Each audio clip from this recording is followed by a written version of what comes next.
TyKevin83. I'm an admin in the TaskBot team, and I do a lot of work on Pokemon Speedrun passing. Yes, absolutely. The absolute pass block of our future. So that's awesome. We'll kind of just get started and we can kind of explain a little bit about what happens when fun gets going. There's not too much in the beginning, so we'll start in 3, 2. Just a heads up, your game audio is pretty loud.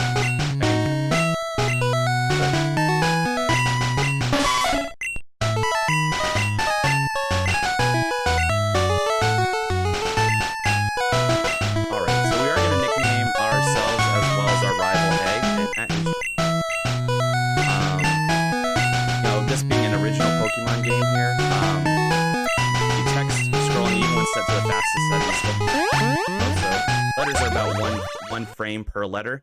So the lower that we nickname ourselves in terms of letters, the faster we get to go. So we're gonna be doing that as with our character as well as our as good amount of our Pokemon as well. Yeah, Conception, it sounds like it's so loud that they can't even hear us, so we'll have to kind of start over the commentary. No problem. I ducked it quite a bit. Just needed to get here, so I have an input break. There we go. Cool. Let me know if that sounds better. Hey, sorry, you're literally gonna have to cut the game audio in like half. Yeah. Sorry. I cut it even more, so let's see if that's good. Okay, great. Thanks. Sorry. Yeah, no problem. Let me know if we're good here. Oh, that's better. Yeah, good. All right, good. So we've got Conception on the game right now. He's playing Pokemon Red, and I mentioned I'm TyKevin83. I'm an admin over in the TaskBot team, and I do work on Pokemon tasking, especially in Gen 1. Yeah. So sorry about the audio issues there. I didn't know my audio was bumped up so high. But yeah, my name's Conception too. I'm running this game. This is any percent glitch, obviously. As I mentioned near the beginning, but you probably didn't hear because the audio was so blown out, what we got going on at the beginning was that we nickname ourselves and our rival A, and that is because text, even set to the fastest setting, moves at about 1 frame per letter. So if we nickname ourselves as well as some of our Pokemon with 1 letter, that's obviously going to save us frames over the run, so that as much.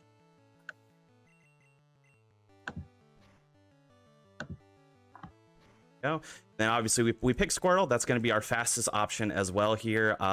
Obviously, if you've played this game before, as I'm sure a lot of you have, our first gym battle is going to be Rock. Squirtle is going to give us Bubble by level 8, so that's going to be the fastest amount of time we can get to a move to defeat Rock Pokemon. So that is the choice for Squirtle. The Squirtle is not going to be the Pokemon running with the majority. Yeah. Ooh, some great crits there. Sometimes those help get through growls.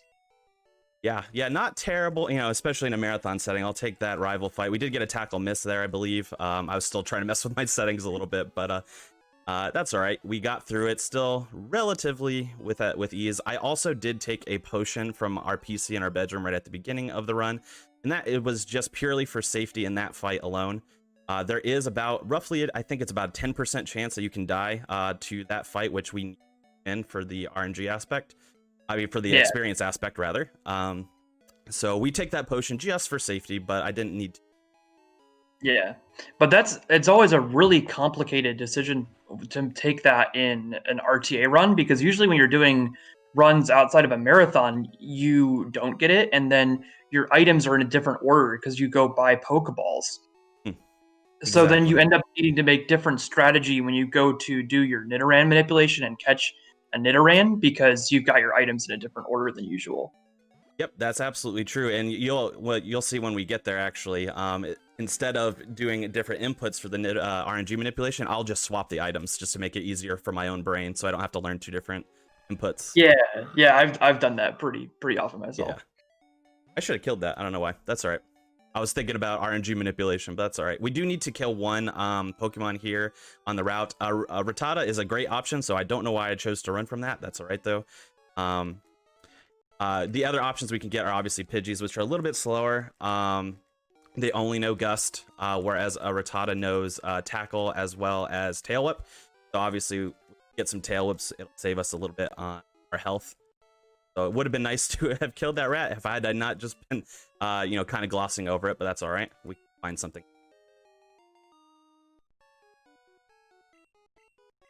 Hey, so apparently wherever you adjusted it to the first time was perfect. Okay, so go Yeah, up it's a a little bit bit too more. low now. Okay, Yeah. all right. Let's find this balance. Let's find this balance. Luckily, we don't have voice lines to go through or anything, so we're not missing anything. Yeah, sorry about that. That's all right. While that balance, I got a quick donation here from Alex, who says, "Great job." I guess this was to Dr. Evil. Great job on the run, despite all the rehydrated moments. Thank you so much, Alex. And again, if anyone else wants to donate to support a great cause for veteran mental health being supported through gaming, go ahead and do Command Charity in the chat, and you can find out all about that. Thanks so much, and enjoy the run. Yeah. So we actually got really good RNG. Had I chosen to defeat that Rattata, we actually would be in great shape there. But for some reason, I ran from it. But we did not face a lot of encounters on Route 1 there, which is really, really good. Now we're going to get set up to do our Nidoran manipulation, so I'm going to be a little quiet here while I just focus at... actually, I got items.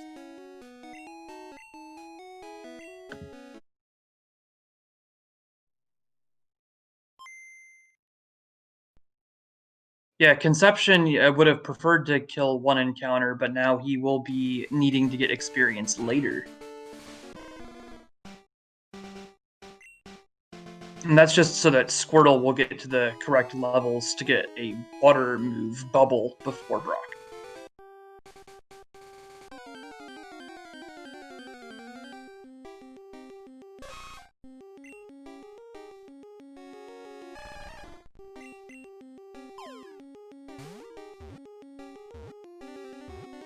All right. Good news from the manipulation? Yep, we always love to see that, especially in a marathon. It's the only manipulation that is crucial to the run. We do a few other RNG manipulations here in the run, but mostly that is just to save time. If they fail, or you know, even if I chose not to do them, which I'm going to, but if I chose not to do them, it would just be slower as opposed to crucial. But that one is absolutely crucial. But what we end up setting up there is you probably noticed I saved and I reset. And during that reset, I'm actually holding specific inputs directly on the loading screens, as well as the idle screen and things like that. That's too bad. I'm still gonna, why not? And that is basically setting up at the perfect RNG seed that we are looking for. So what we do there is we not only set it up to catch a Nidoran specifically, and, at level 4 and all that, but it's actually a Nidoran with the most ideal stats that we could get for, in respect to how much time it takes to get it. So it's basically what we call, a god Nidoran.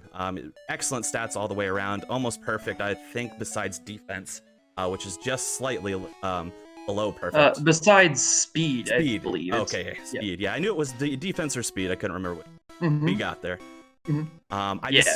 I decided to walk through that patch of grass before we entered Viridian Forest here for a couple reasons. One, I still do need an encounter, and I took a little bit of a risk fighting that Weedle because I could have got poisoned, but it was fine. We didn't even get attacked, which was great. The second reason why I chose to is that I could have encountered a bird Pokemon there, in which I need to catch a bird Pokemon before long, because that is going to be a Pokemon that we're going to use fly with. So if I had gotten a bird Pokemon there, I would have caught it. If I gotten anything else, I would have just defeated it, which is exactly what I did. So no harm, no foul. We still at least got our defeat going. So after we complete this Weedle fight here, we are going to be level 8. Yep, in the RTA run, they can do this getting any encounter and Weedle, but in the tasks, we have to get the highest level Pikachu, the 1 in 100 in the forest, so that we can be an even higher level when we fight Onix. Yep, exactly. Just some cool nuances with the experience routing. Yeah, which is exactly... like Go ahead. In RTA, they'll do the level 4 Nidoran, and in tasks, we do the level 3 Nidoran, because otherwise Nido gets too much experience. And in Gen 1, you have to get exactly to a level in order to get the move learning from that fight. Yep. So if you were to level up past level 8 and hit level 9 or 10 as Nidoran, you would never learn Horn Attack, and you wouldn't be able to fight basically anything. Yeah, that's correct. Like I have seen some people who are learning the run, for example, if they struggle to get through Brock's Onyx, and the Squirtle feints, they try to take it out with the Nidoran, and they're like, oh, awesome, I can keep going. But that is not quite the case because you're going to overlevel your... Yeah.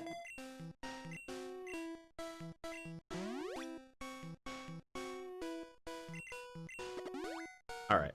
Awesome. So, yeah, that fight didn't go particularly well. Ideally, what we like to see there is we tail whip twice and then we tackle 4 times in order to defeat that Weedle. A couple things happened there. 1, I got poisoned, which happens often, which is why we pick up the antidote before. 2, I got a crit, which actually hurt my chances. So I tail whip twice in order to weaken the defense of the Weedle. However, when you do a crit on a Pokemon, it ignores all status buffs, so it actually ignores the double tail whip I got and just crits on my base damage. So it actually, which actually is less than if I had tail whip twice. So that crit actually made it turn into a 5 tackle fight instead of a 4. So a little bit slow. Yeah, but that's all right. Even worse than a useless crit, because the crits in Gen 1 can do as little as only 50% more damage when your tail whips are like super useful. And then you'll notice immediately post-fight, what I did was I healed up my Squirtle, which is going to be useful. That was more for safety. I probably could have kept it at that level of health anyway. It was pretty high. Yeah, and I liked that getting the early mart for all the extra potions. That's a really good play when you're low on potions out of the forest. Yeah, exactly. Obviously healed off my poison as well, and then we swapped Nidoran to the front so we can do some basic, swap leveling here. So we have Nidoran out front for the very beginning of the fight, swap to Squirtle immediately, so Nidoran can get pretty standards. Yeah, you very rarely see swap training, but there's this really unique situation here, which we already discussed with the possibility of leveling too much, and you need to swap train on Brock.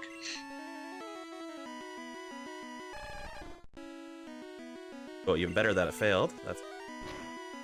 Oh yeah. Love that. The but it failed text is one of the best things you can possibly get in the speedrun. Return. Oh, did you just Gen 1? Oh, so early into the run. So early into the run, too. What is this? Luckily, it didn't and hurt you our got chances. But more screech fails and tackle non-crits. That is a hilarious fight. Yeah. Rather unconventional, to say the least, that fight. So let's talk about Gen 1 misses a little bit. So yeah, we should probably do that. Yeah, it's a unique thing that happens in this game. So there are moves that are 100% accurate, Bubble being one of them. Lots of moves are 100% accurate, in fact. However, this game has a factor that there is a 1 in 256 chance that your 100% accurate move will miss for no reason at all. And that is just a function of the game for some reason. And you just saw it there. Nothing impeded my Bubble's accuracy. I wasn't sand attacked or anything like that. However, my Bubble missed, and that was just a 1 in 256 chance for that to happen. Marathon luck abound. Yes. You'll notice right after I defeated Brock there as well, and we exited the gym, I went into my menu and I actually went into my options. What that does is I turned off our battle from shift to set. I believe that's what it is. I haven't looked at it in so long. Which basically, if you've played Pokemon games before, you'll know after you defeat something, it'll ask if you know, this is what Pokemon they're going to put out next. Would you like to, change Pokemon? I turned that option off because Nidoran is just going to be in the front for pretty much the rest of the game. So that we just make it so we can save all those text boxes. Yeah. Programmers will know there's 3 main problems in programming: null pointer exceptions and off by 1 errors.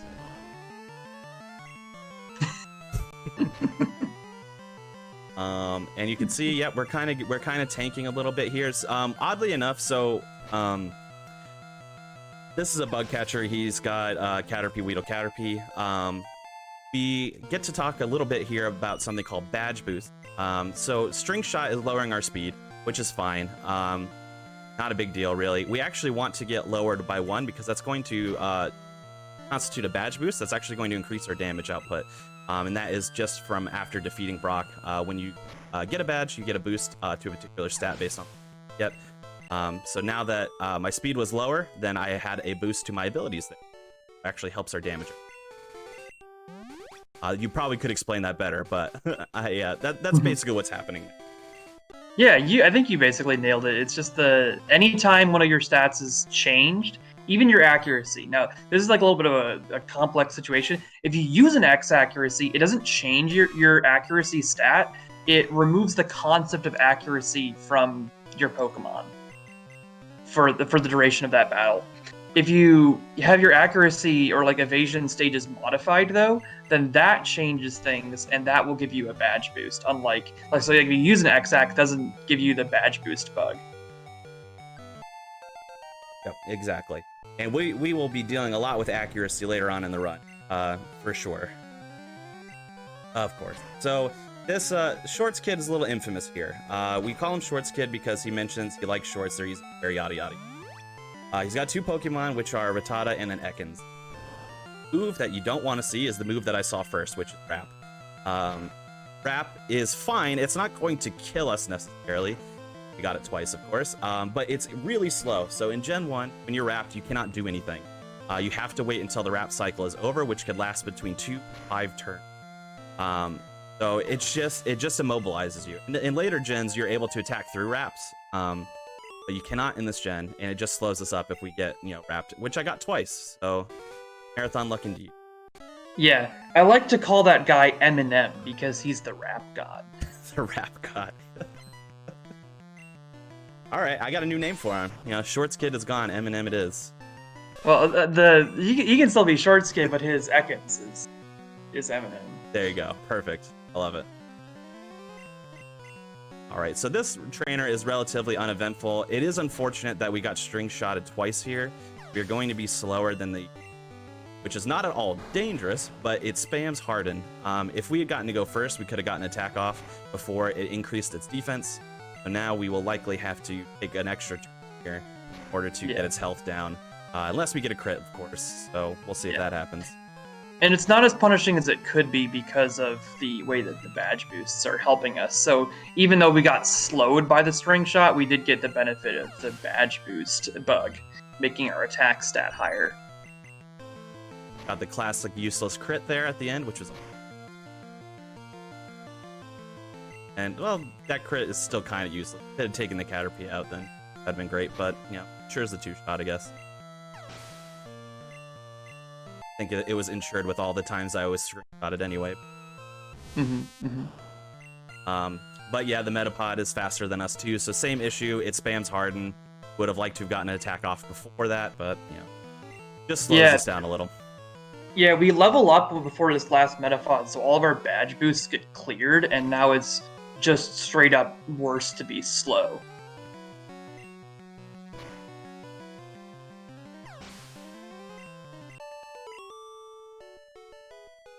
All right, one more trainer to deal with on Route 3 here.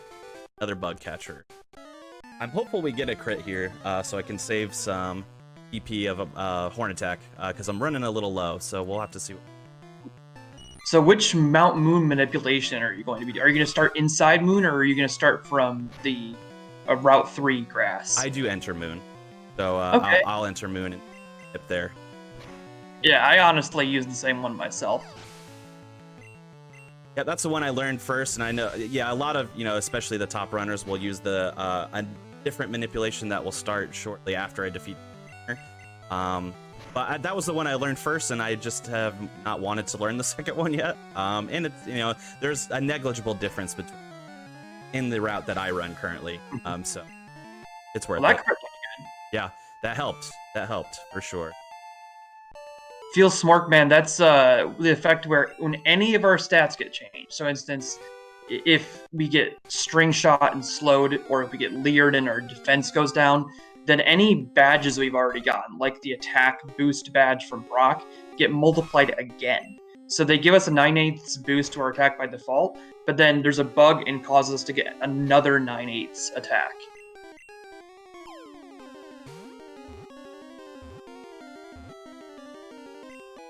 All right, so I mentioned before we need to catch a bird, which is exactly why I kind of dive in this grass here, not to mention there's a trainer we're going to avoid here. I got my encounter literally on the first tiles, which is a little scary because that means I have to walk through a lot more grass to get around, but I got through it without an encounter, which is... But we got our bird, we got our Spearow, which is actually the better choice for a marathon run in case things go really south. I have an option to change that bird out for another bird that can learn cut later on if things... Ducks! Yeah, hopefully we don't have to see that. You never know.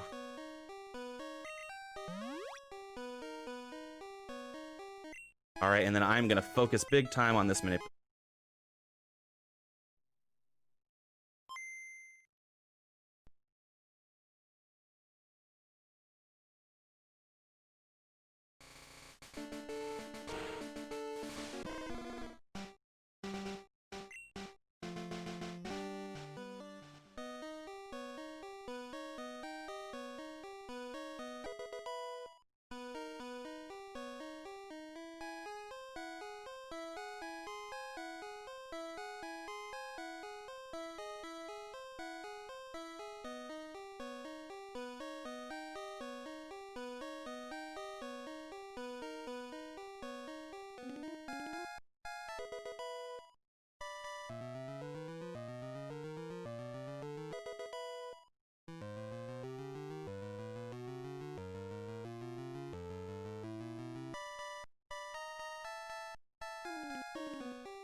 Oh, we're gonna save here. Accidentally messed up my movement a little bit there. So I'm actually just going to go back up here. Just it's gonna waste a little time because I have to reset, but I would rather just ensure that I get the Paris since we're right here anyway. Mm-hmm. Yeah, this shows the value of knowing backup strategies for a lot of these things, because even though the manipulations are really powerful, it is pretty difficult to hit them every single time you do a run.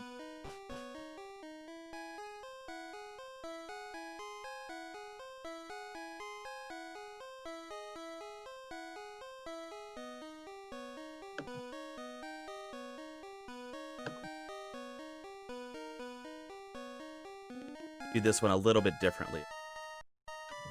Just a slight variation of what most people do for that backup.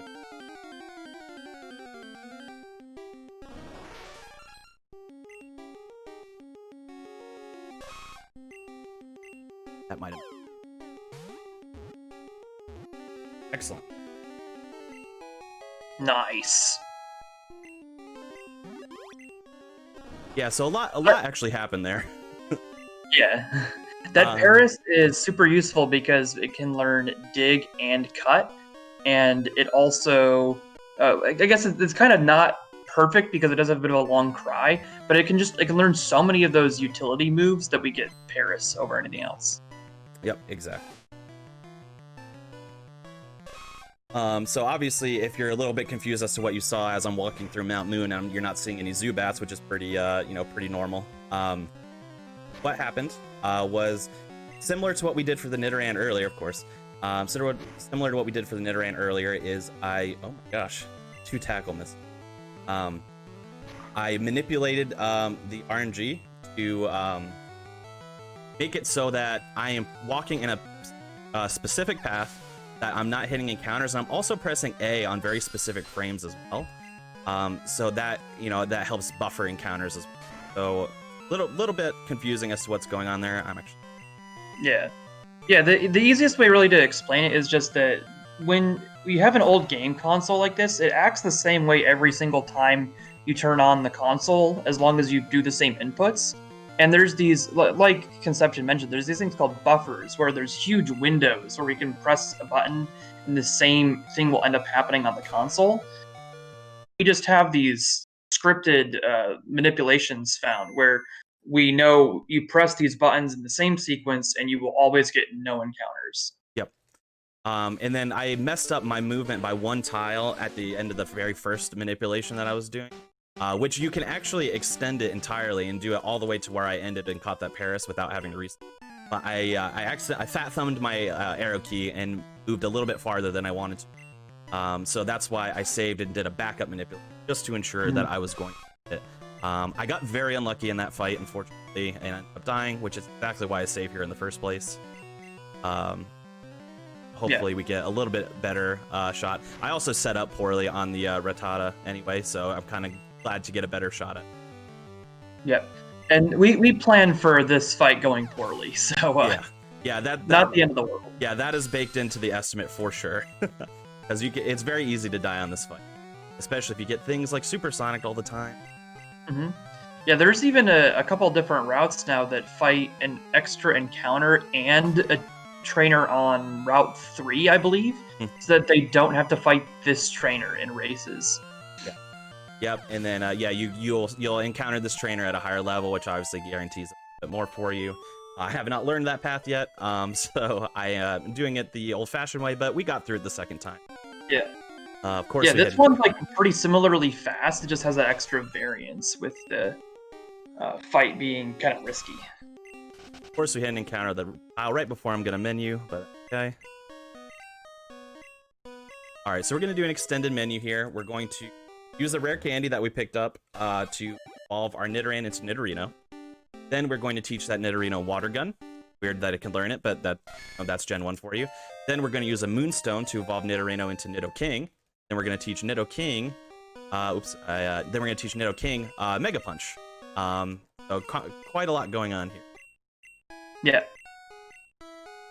And that just gives us like the most powerful Pokemon we could possibly have at this point in the game. Nidoking, tier 3 evolution with only level 16. We're only 25 minutes into the game. It's just gonna destroy everything else we could be fighting. Exactly.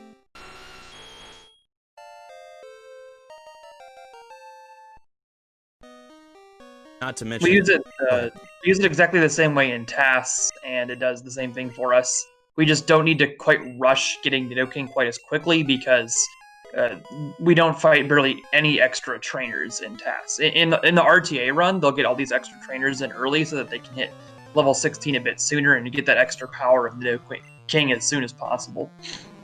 Exactly.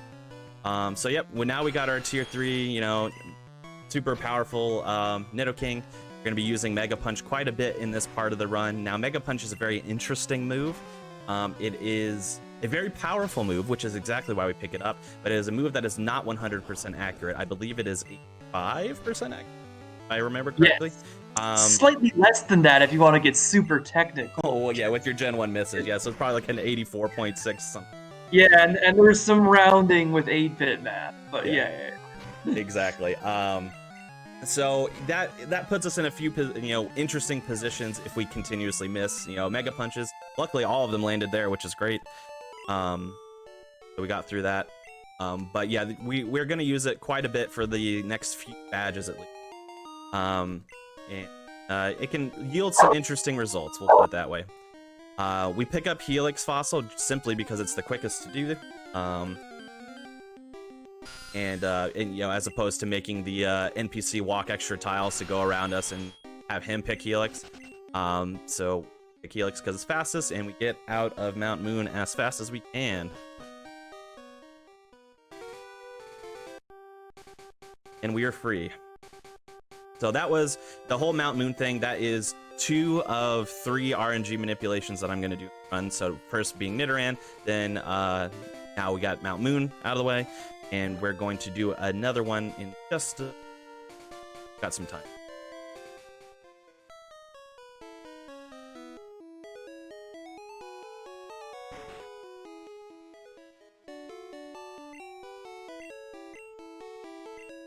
All right, so this is our first Pokemon Center we've used in the run, by the way. I believe that's the case.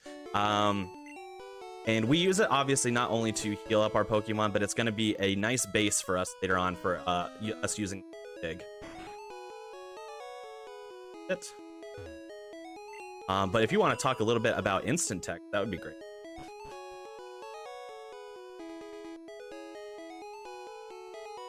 Still with me?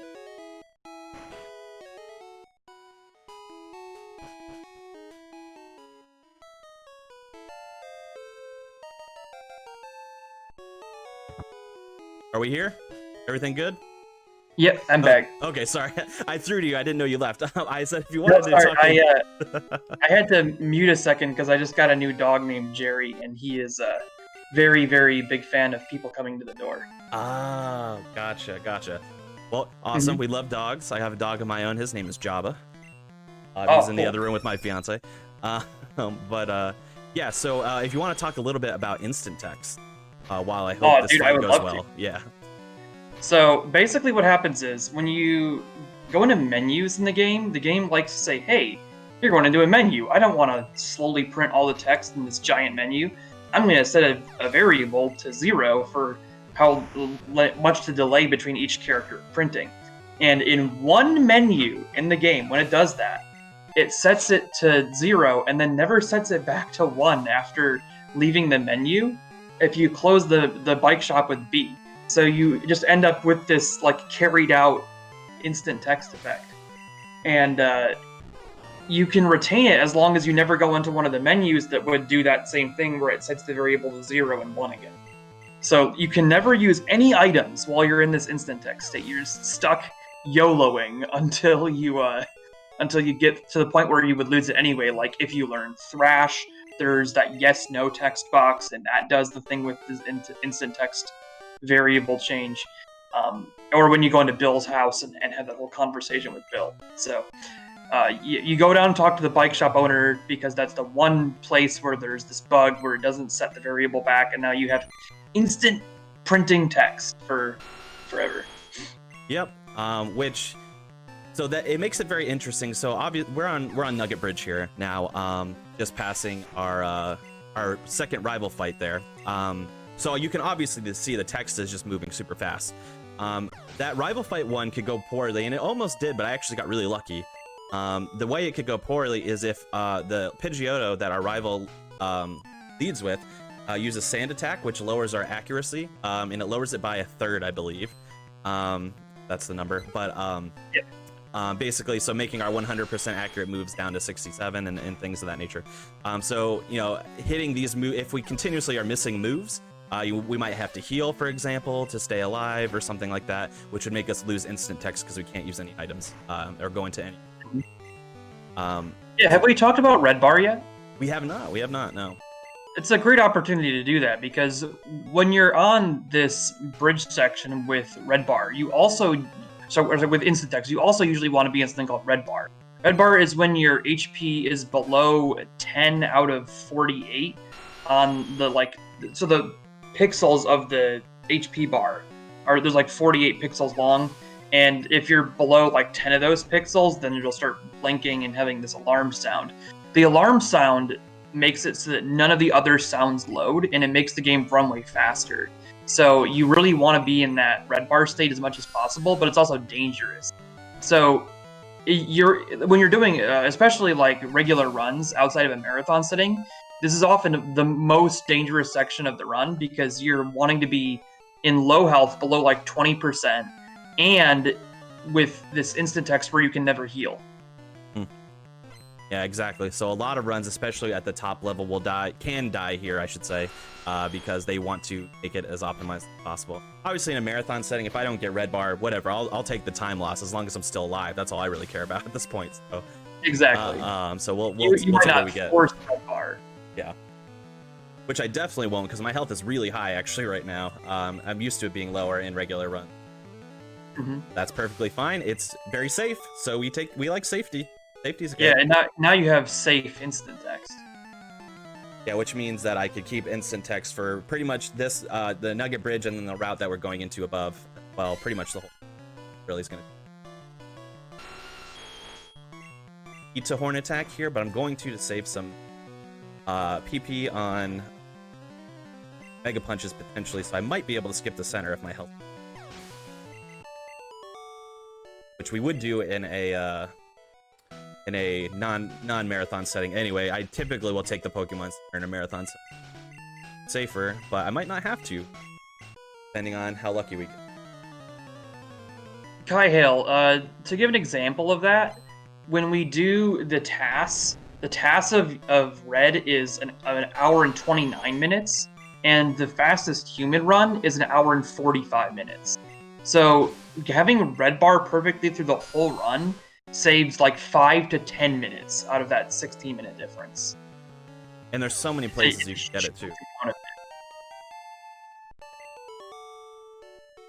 Even at a human level, there's a lot of places that we want to use Red Bar as much as we can. Obviously, RNG is a factor into this heavily, but I'm sure even I've watched the tasks, and there's definitely more opportunity for Red Bar than even what would be humanly normal, just based on all of the favorable RNG programmed into the task.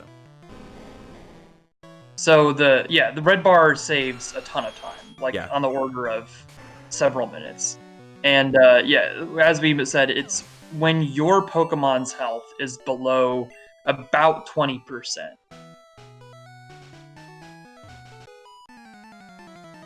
Yeah, that's the rough mark. You will get to see it at some point, guaranteed. Hopefully, you'll get to see it sooner rather than later, but you will see it at some point. You'll get a sense of it.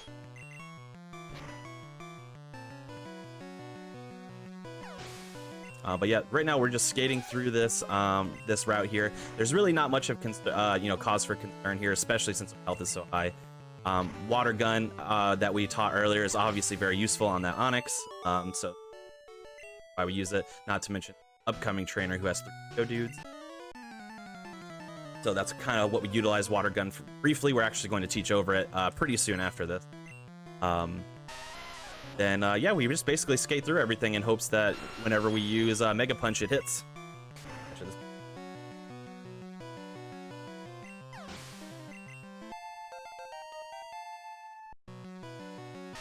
It's seeming increasingly likely that I'm just going to skip this Pokemon. Pretty good. Yeah, you're in great shape for that. Especially since we've gotten pretty fortunate luck with the Mega Punches. For example, we mentioned before that the Mega Punch is 85% accurate move. On the Rival 2 fight, I got Sand Attack, so my accuracy was lowered. And then I hit 3 Mega Punches in a row still, so that was really good.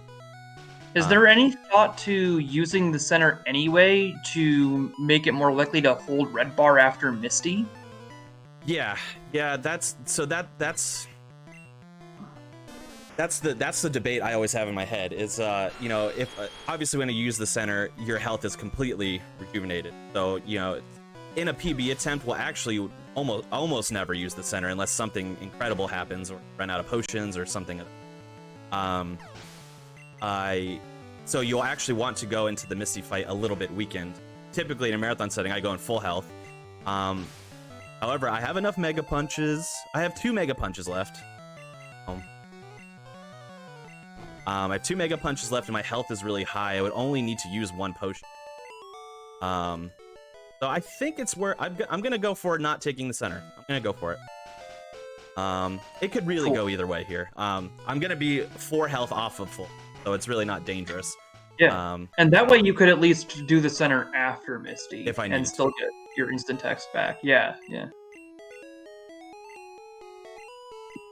So this and is then Red, you centered right away when you entered the town too, right? Correct. Yeah.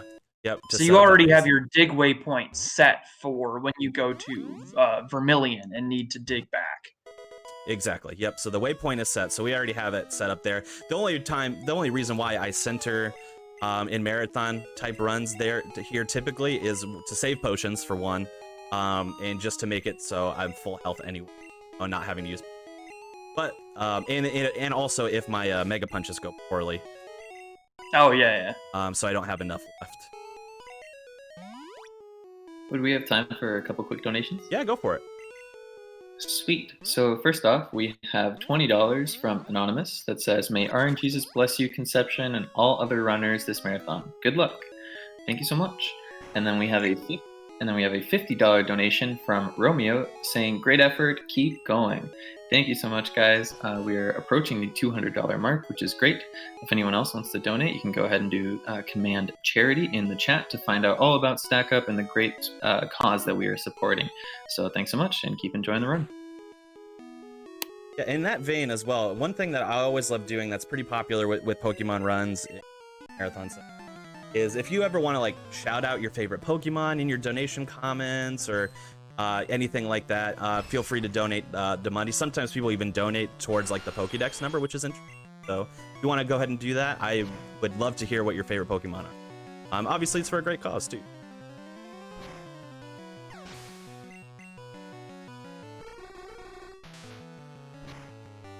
All right, so we kind of weird. We're able to use escape rope out of Bill's house there.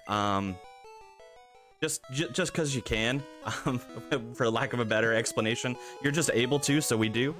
And that gets us back to the Pokemon Center rather quickly, obviously. We get instant text again, because we lost instant text due to me having to learn Thrash. Because you have to answer yes or no to move it, which is technically a menu, so instant text was gone at that point. So we pick it up again, and then we go fight that dig trainer, mainly to get some more experience for Misty. We want to be a level 25 by the time we get to Army. And we now also have the dig TM. That's good. That'll be useful. Yeah, 25 with our perfect Nidoking makes it easy for us to outspeed Starmie. Now, it makes the fight quite a bit safer with that outspeed.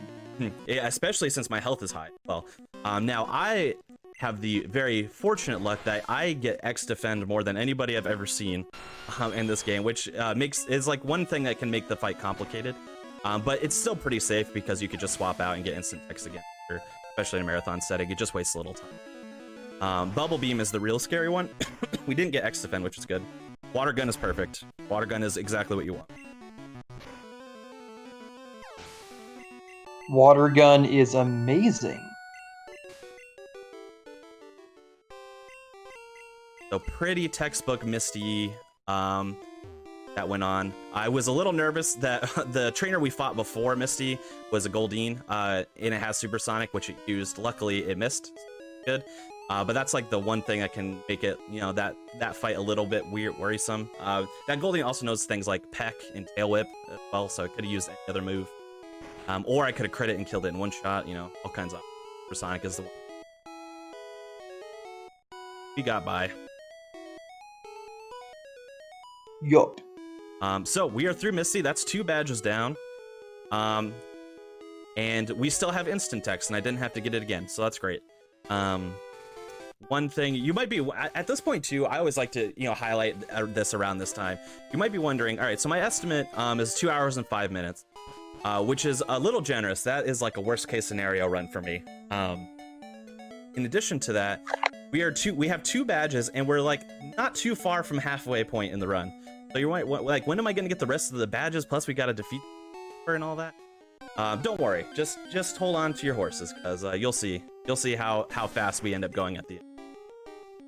Yeah, once you get Horn Drill, all the X items, the bicycle, yeah, it starts to get a bit insane. Got unlucky there just previously. We walked through the grass because it is so much faster than walking around. And, it's not that many tiles of grass, so you hope just to not get an encounter. But, of course, I did.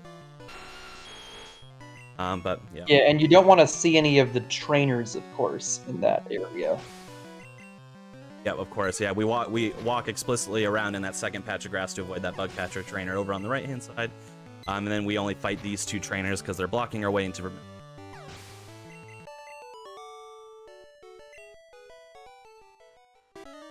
You also worth bringing up, so you'll notice that when it comes to trainers, anytime that we can, we're going to walk up to them and talk to them if we have to fight them, as opposed to just walking in their line of sight and having them come to us.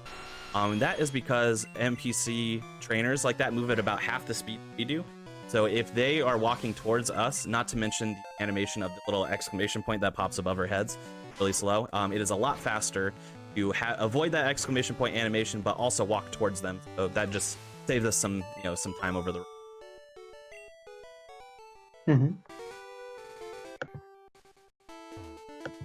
and getting good NPC movement. There's these little NPCs that when you're just walking around will be directly in your path. There's one in Cerulean, two in Cerulean really, and then that lady there as I'm walking into Vermilion. And both times that I encountered those movement blocking NPCs, they moved for me, which never happens. Oh, they're blessing GSA with the luck. We've also been blessed with a $50 donation from Ivan Iglesias, who says, "Very noble purpose. Keep going." Thank you so much. That's very, very generous.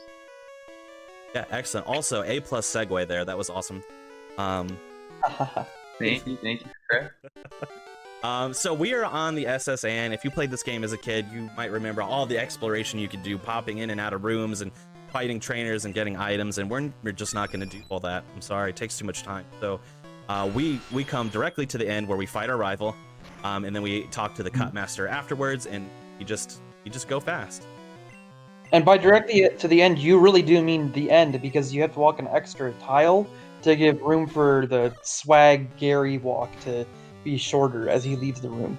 Yep, exactly. I got a little unfortunate luck there, and my health was high enough that I could have risked it, but you know, why take the chance? We got sand attacked by Pidgeotto, especially dangerous in here because at this point our rival has a Kadabra. So it's if we had went to attack the Kadabra, it missed, and it hits us with a psychic type attack move, we're pretty much Dunsky. So I choose not to take the risk there. The good thing about Kadabra is that it's kind of a glass cannon. Very powerful attack, very low defense. So if we can get a powerful physical attack move on it, it's going to go down pretty quickly. However, if I missed, then I probably would have died. So not worth the chance. Yeah, there's a great difference here between the red and the yellow routing, where in yellow you actually need to teach Bubble Beam early because there's a Sandshrew on this Gary fight, but in the red version they do not have a Sandshrew on Gary yet, so he does not need to be you don't need the Bubble Beam for that fight, and you can just use Thrash for the ending. Yeah, which is really good. So what I did to avoid that is I swapped out to another one of my Pokemon, let the Pidgeotto take it out, and then swapped back to Nidoking. When you swap out and in, when it comes to buffing or nerf, moves that buff or nerf, or moves that, if you're confused, for example, if you swap out and in, those buffs or those status effects are gone. So, which is exactly why I did that, and I had to make sure that Pidgeotto would kill the Pokemon that I swapped to as well, because I don't want to split experience. So if I tried to, say, swap to Squirtle and tried to kill the Pidgeotto from there, would have been a bad idea. Not have as much experience as I. So that's exactly why we do that. Of course, swapping is going into a menu, therefore I lost instant text. I would have liked to carry it a little bit longer, but we would lose it shortly after right now anyway, because we're getting ready to go into a shop menu, which we need. We didn't lose a ton of instant text time, but a little bit. Plus the fight was a little. That's Pokemon speedrunning for you.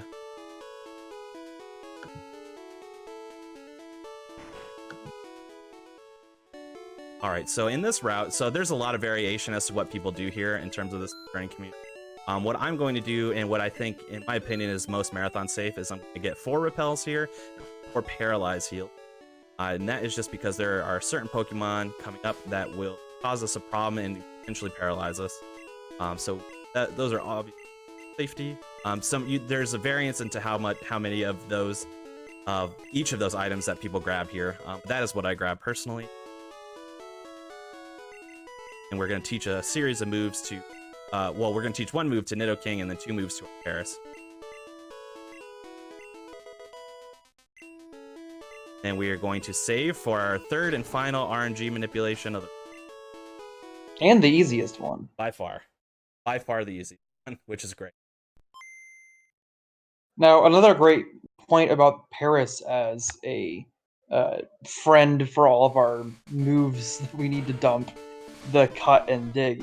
He didn't need to overwrite any of his existing moves. Paris starts out with only 1 or 2 moves, so he has 2 free slots, and you don't have to do any overwriting with the cut and the dig teach. Excellent, nailed that one as well. By far the easiest one. So like we'd mentioned in previous RNG manipulations, it's not only the inputs that you do as the game is loading up and you're going into your save file, but it's the inputs that you do afterwards as well. But there's so little movement from where you go into talking to or just cans in there that we don't have any A presses really besides clicking on the cans. So it's a very, very simple RNG manipulation. Yeah. It's so short that people have even theorized about trying to manipulate the beginning of this battle through it. And it's difficult, but there's good reason to look into it. Yeah, especially so my health was high enough. So my health is at 33 right now, which actually caused me to bubble beam the Voltorb there in hopes. The reason why I do that is typically that is a 2-turn fight when you bubble beam it. I of course got the crit, making it a 1-turn fight, which is a little bit faster, but it doesn't set us up for exactly what I wanted to do, which is I was hoping that Voltorb would attack me with a Sonic Boom move, which does a flat 20 damage every time. And that would get me into that red bar state potential, or at least closer to that red bar state than we were before. But we crit it, which saves a little time, I guess.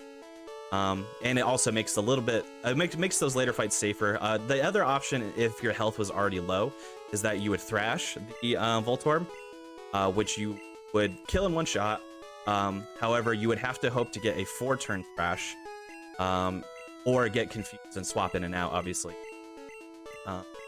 Thrash is a move that can last 3 or 4 turns in Gen 1.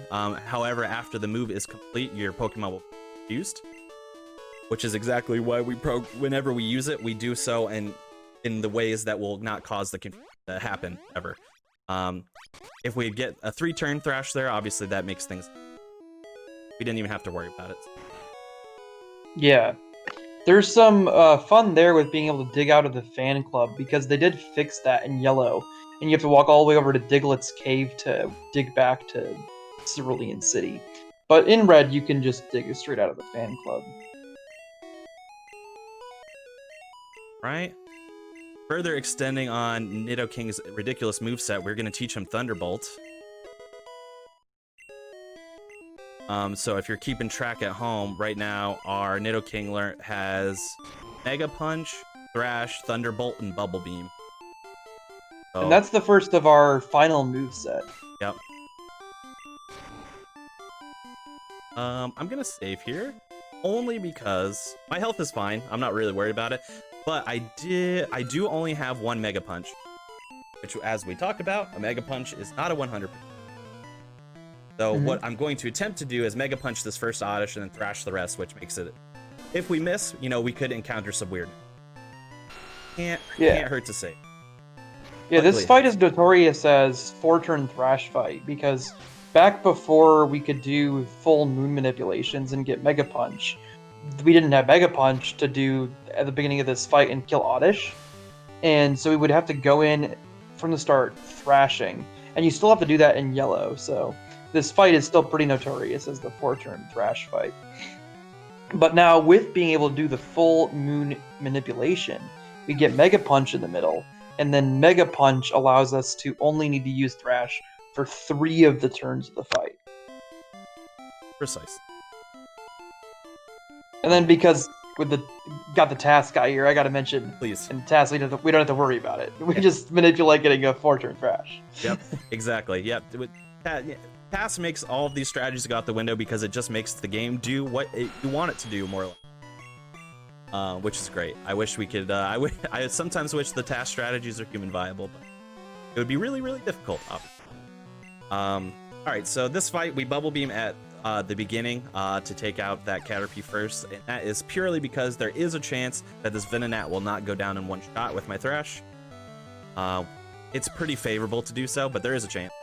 So we didn't want to have to depend on a 4-turn Thrash. I always take this turn a little slow, because I've hit that trainer quite a bunch. Don't need to. And now we're getting ready to go into Rock Tunnel. Very interesting. Especially considering that we do not have the Flash move, so we do it in the dark.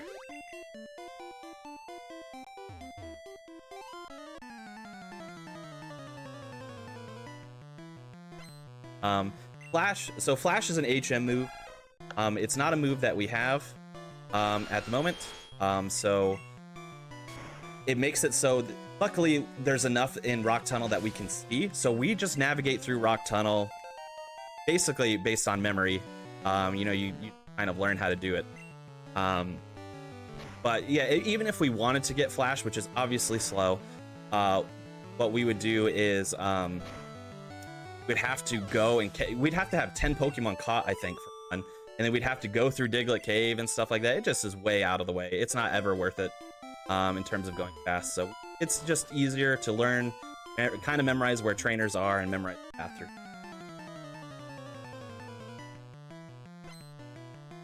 Now, people might have thought, wait, why use Thrash if it's not going to kill in one hit? That's going back to the red bar strat. We're trying to get lower and lower in red bar so that we can defeat these... Oh, we see it again here. Because now that first use did not work out. Ooh, this could be kind of tight here. I'm going to save before Oddish. I would anyway. Even if my health was at 24 still, I was going to save. Okay. Yeah. So now this is on a knife edge here, but it's so much faster to have red bar through this section that it's worth forcing this low HP. And yeah, now we're going to save, and we will hopefully not die. Yeah. This Oddish is the biggest troll. One of the biggest trolls in the run, in my opinion. There's so much variance as to what can happen here. Obviously, we're going to hope that we just take it out, which we didn't. Absorb is not what we want. I think we're dead, or do we have one? Nope, we're dead. Okay. I couldn't remember if it was. So that's why our health is a little bit precarious there.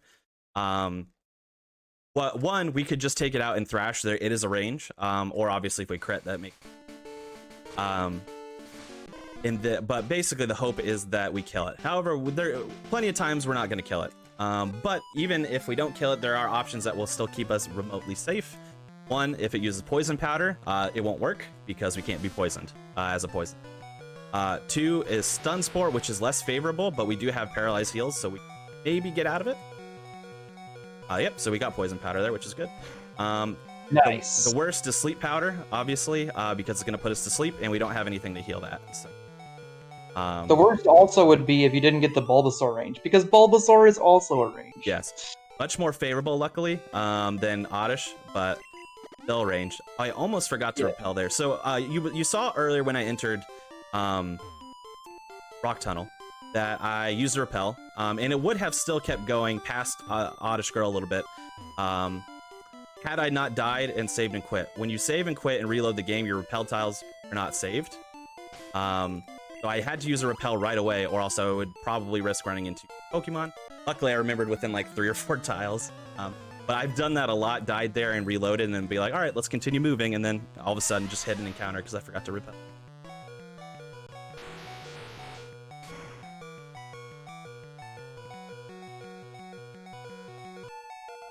This trainer is nothing.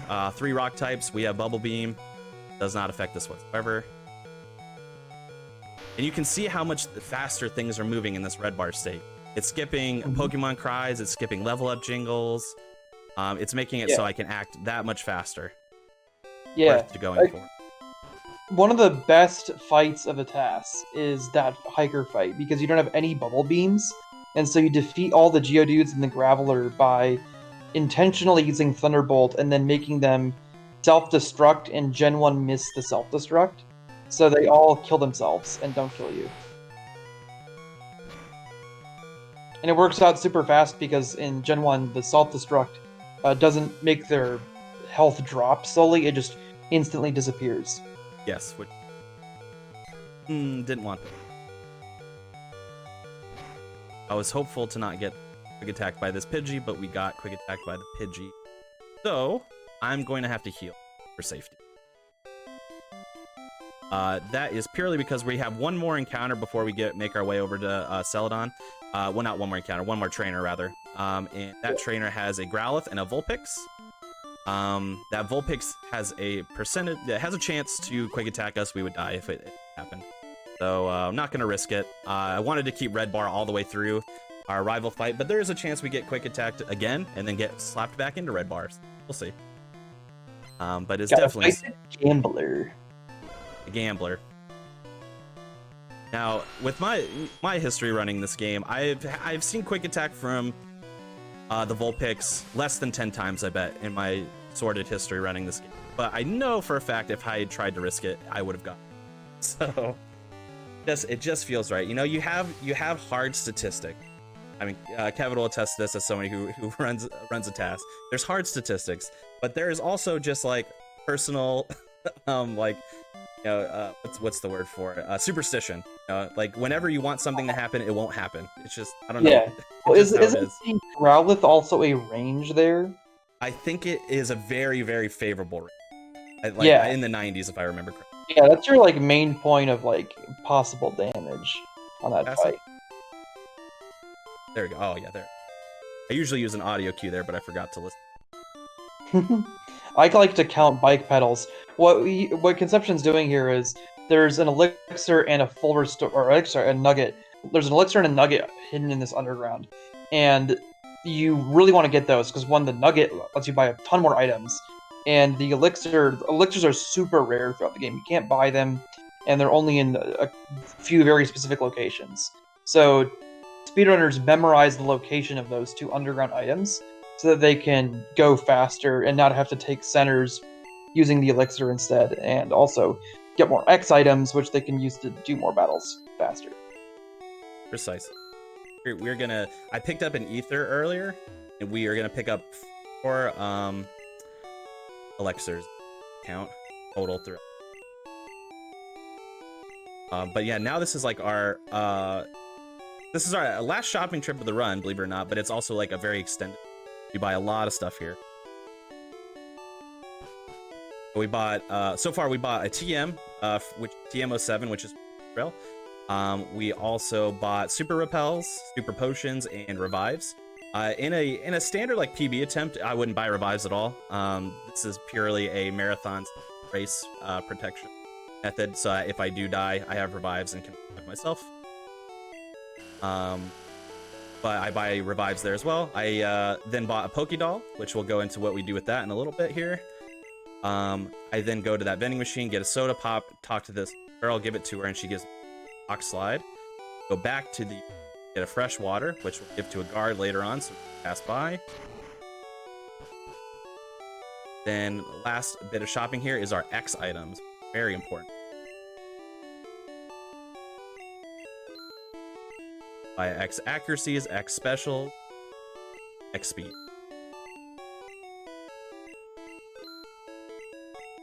That is our shopping.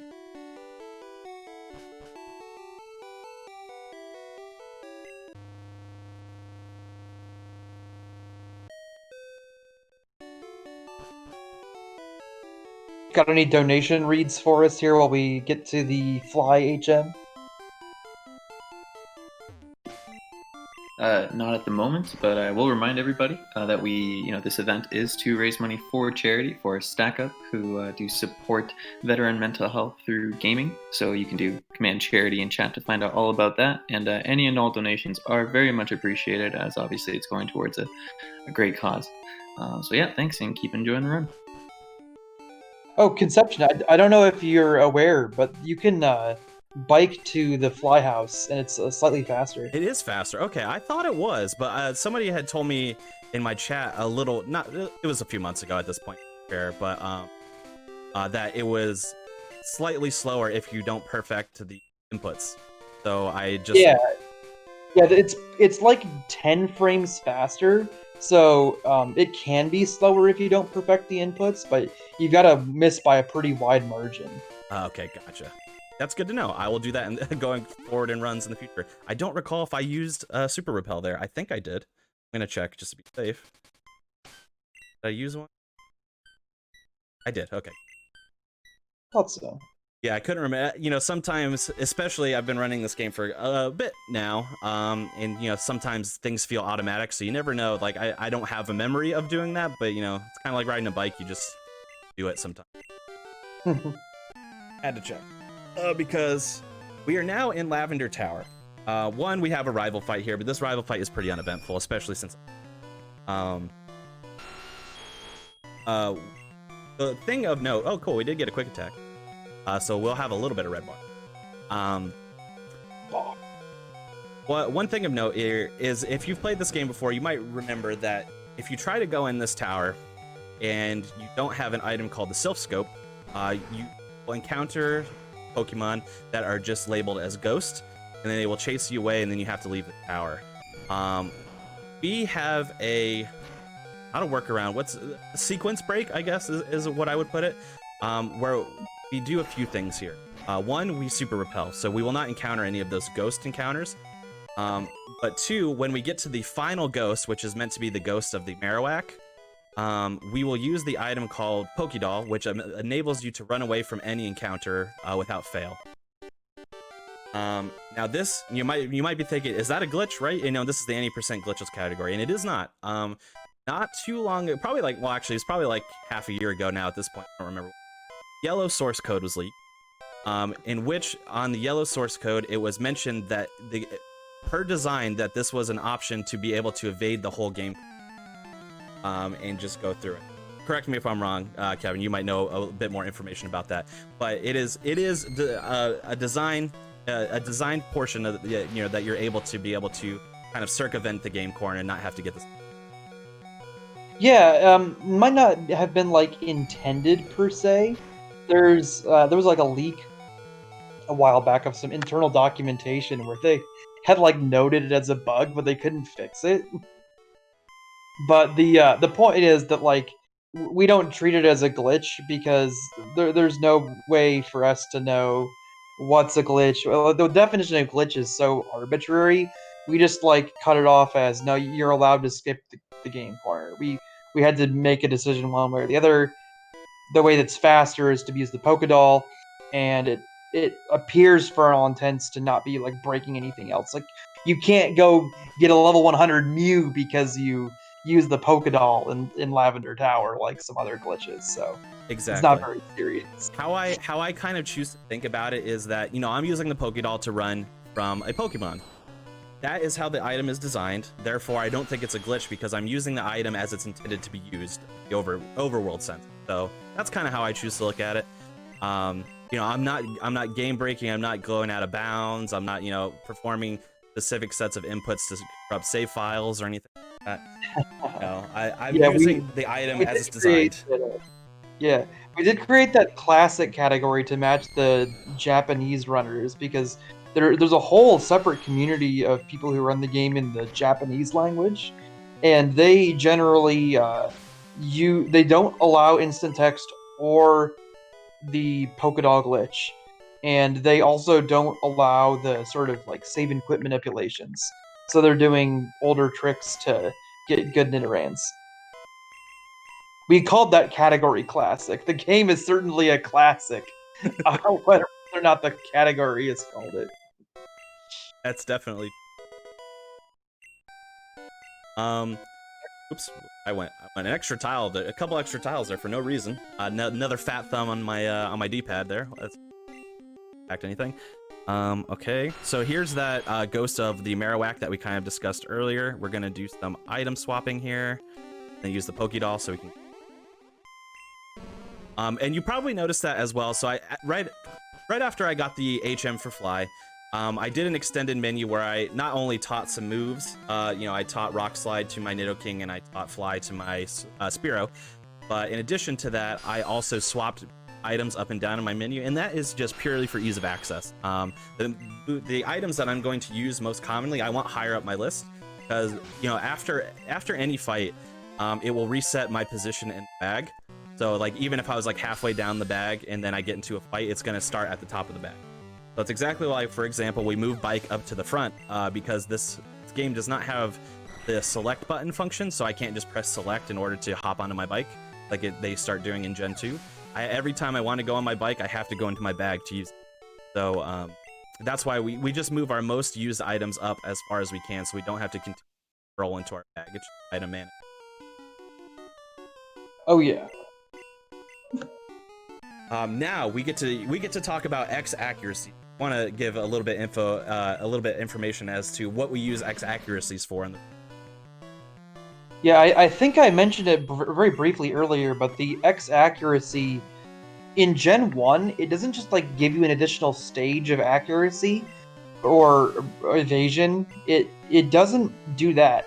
It removes the accuracy check from ever happening. So if you have a move like Horn Drill that's 30% accurate, it now becomes 100% accurate, and it even avoids the Gen 1 miss scenario. So because like that's doing a check on the accuracy, still with 100% accurate moves, it's like it doesn't even do the check. So we always hit Horn Drill in every move after we use X accuracy. So you can see how we're going to kind of exploit this. If you're not familiar with Horn Drill, it will kill any Pokemon no matter what, as long as that you can understand how we might exploit this a little bit going forward in the run. It's a very useful mechanic to combine X accuracy. And why we need lots of elixirs and ether, because we need to constantly be restoring the very small amount of PP that we have with Horn Drill. Yep, exactly. It only has five uses before you have to heal or use an elixir or ether to power points on it. So yeah, that's a very pretty much almost the exclusive reason as to why we elixir often. There are a few times we need to heal other moves as well, coincidentally, but it's mostly to deal with our lack of horn at a given moment.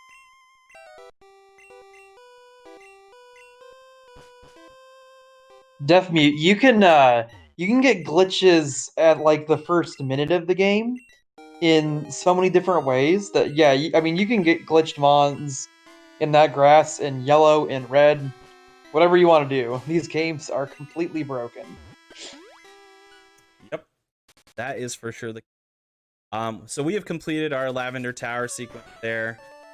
We are actually going into Celadon City's Pokemon Center to heal here, not because we need to. One, it does replenish the couple Horn Drills that we did use, sure, but our health was really great. We didn't need to. But it's mainly to set up another dig base, similar to what we did in Cerulean. Because we're going to use this as like a point origin for a lot of different.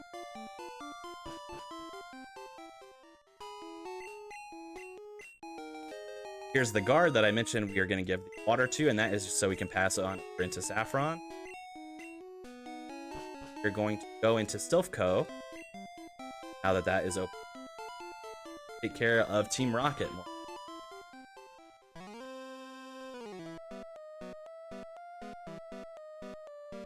Silphco is another interesting area, another area that you might remember as a kid might have taken a while. There's a lot of exploration to it, a lot of trainers you can fight, a lot of items that can be picked up that we just don't really do any of that. Aside from Giovanni and our rival, we only fight one other trainer here.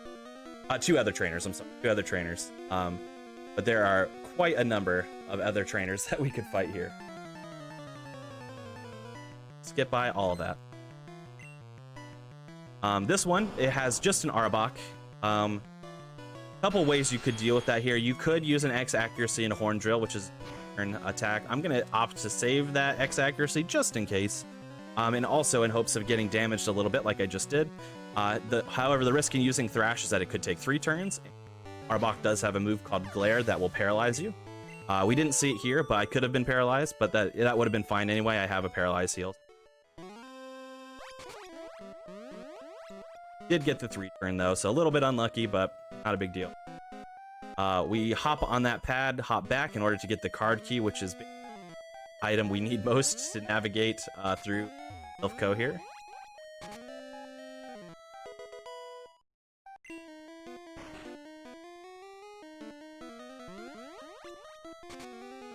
And then we are going to fight our rival. A little bit of interesting movement coming up here, so I'll explain that. Similar to other NPCs that we fought, or similar to our rival before, I'm actually going to intentionally walk a tile higher here so that our rival hits us kind of directly in the face here, and then when the fight is over, he's going to walk directly to the pad. If I had walked directly left after I got off the pad, he'd have to walk around me to get to it, which is very slow. So it is faster for us to go up one tile here. And now we have this rival fight, which if you want to talk a little bit about Silph Red Bar, I'm not going to do it, but if you want to talk a little bit about it, you can. Yeah, there's a strategy here because you're pretty consistently around this HP when you get out of, or when you get into Silph here. There's a strategy you can do where you get into Red Bar and try to carry it through to the Koga fight. Koga fight being where you intentionally manipulate self-destruct off of the Wheezing, and then you have perfect red bar for the rest of the game from Koga. But until then, you're not in red bar unless you do a setup in a specific way. I think it's on Gyarados, and then you get Sylph. We call it Sylph red bar because you get it from Sylph instead of starting from Koga. Yep. So what we would have done there is I would have done some intentional setup on the starting even on the Pidgeot, where I would use some X items, kind of depending on what moves that I see the Pidgeot do. You know, if we got damaged a lot, I'd do some different moves that's opposed to not getting all, for example. And then the hopes are when we get to the Gyarados, we would intentionally take a Hydro Pump hit, which is going to bring our health down low, but not low enough to kill us unless we get crit, obviously. And then if we were able to carry red bar all the way through properly, it would probably save about, I think it's like 30 seconds roughly, over not getting it at all. Oh yeah, at least. Yeah, at least, yeah. So I'm opting not to take it because I don't want to die. Plus, I didn't get a great setup for it anyway because I had gotten damaged by the Arbok and I gotten crit on by the Pidgeot, so my health was low as it was. So it wouldn't have been particularly good setup. I could have made it work if I had wanted. Yeah. The routing through the mid game here is really complex and interesting because there's a lot of competing factors for what you should be doing when. You want to get to Koga quickly, get through Koga, because once you beat Koga, you get a speed badge boost. But if you do Koga too quickly, then you get that really good red bar too early and you level out of it by the time you get to the Elite Four. And likewise, if you do Sylph early, it helps you get a lot of extra experience quickly that makes the Koga gym easier. And it gets you the Earthquake TM and a rare candy up on one of the floors. Are we doing that in this route, or did we go for the Arbok and get the early... Or did we get late EQ? We get late EQ. So we went Arbok, got the card key. After we defeat Giovanni, we're gonna pop over the 10th floor and get that rare key. Earthquake. Yeah. Definitely, in Gen 1, there are something called DVs. It's the equivalent of IVs. And so, like, 1 DV is roughly worth 2 IVs. So, we have a Niddo... I can't even think. We have a Niddo with 15, 15, 14, 15. So, the equivalent of 30 attack, 30 defense, 28 speed, and 30 special attack and special defense IVs. There's just not great equivalence with the EVs, though. So in Gen 1, you have this thing called stat experience, and the easiest way to explain the equivalence between stat experience and EVs is that there's no limit to how much you can get in an individual stat XP. You can max out the stat XP for all the stats. So you can really like bump up your stats a lot more than you can in the later gens in Gen 1. Yeah. You talking about stats in Gen 1 also reminded me that starting in Gen 2, we have a stat for special attack and special defense. In Gen 1, it is actually lumped into one entire stat just called special, which makes things in this game a little bit different than other gens. For example, going back to when I was talking about Kadabra has a very high special, which will make it so that both his special attack and special defense in later gens would be high. However, it's lumped into one stat here, so we would want to opt to use a physical move instead of a special move, which is why anytime we encounter a Kadabra or Alakazam who has high special defense because of special being lumped into that, we will always use a physical move like Earthquake or Thrash over using a special move, Blizzard, for example. Yep. It's very they really they developed things out past this. Yeah, this was definitely kind of like a stepping stone. Mm-hmm. And getting that Blizzard is also another intricate part of the routing with this section of the run, because you want to make sure you get Blizzard before you do the Erica gym, so that you have a good ice move for Erica.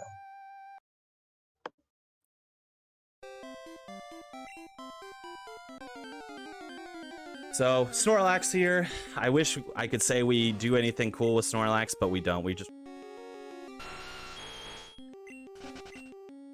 But we did use the opportunity, since we had to scroll, to go down to the Poke Fleet to awaken to some items in our menu, as well as use a repel, though my controller is acting a little strange right now. Nope. My controller actually just have to fight this optional. Sometimes that happens with my controller. Oops. Don't worry about the aspect ratio. Once.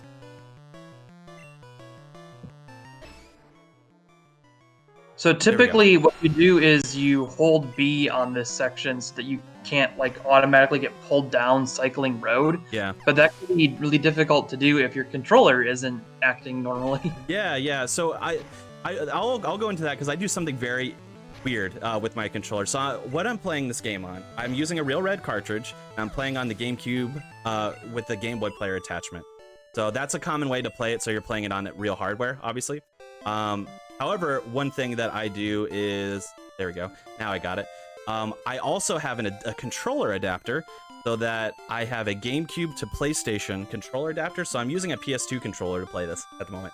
A lot of Pokemon runners, instead of doing something like that, will use a Game Boy Advance SP as a controller.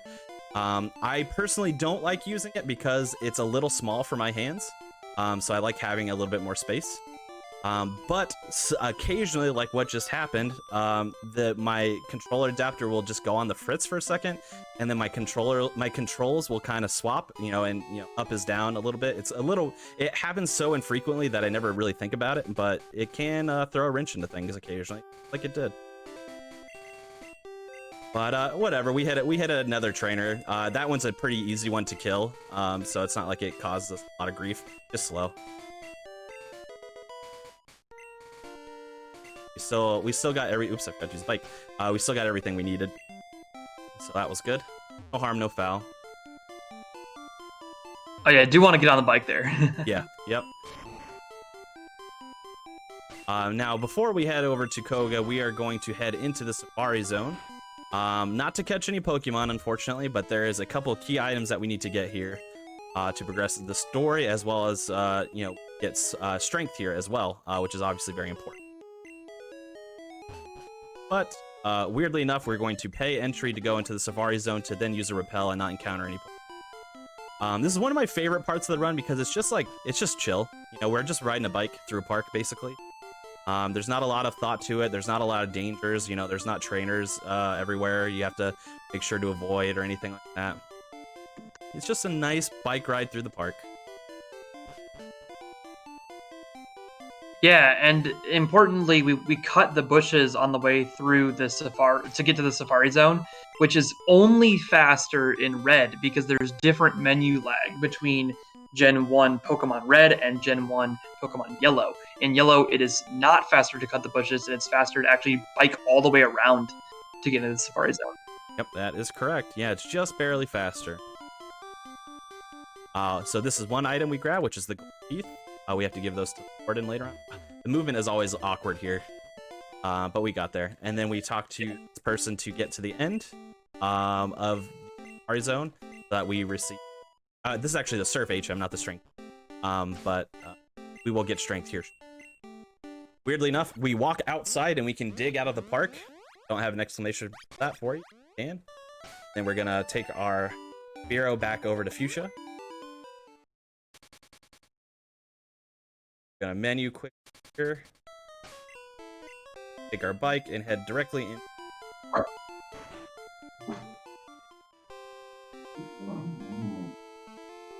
Oh, I hear that dog in the background. Yeah, and there was another one outside that he was scared of for a minute, even though he's inside. But I think he's okay for now. Yep, dogs really do be like that. They'll just bark at anything. Yeah. This trainer is of absolute no consequence. We have Earthquake now. We just straight up Earthquake everybody.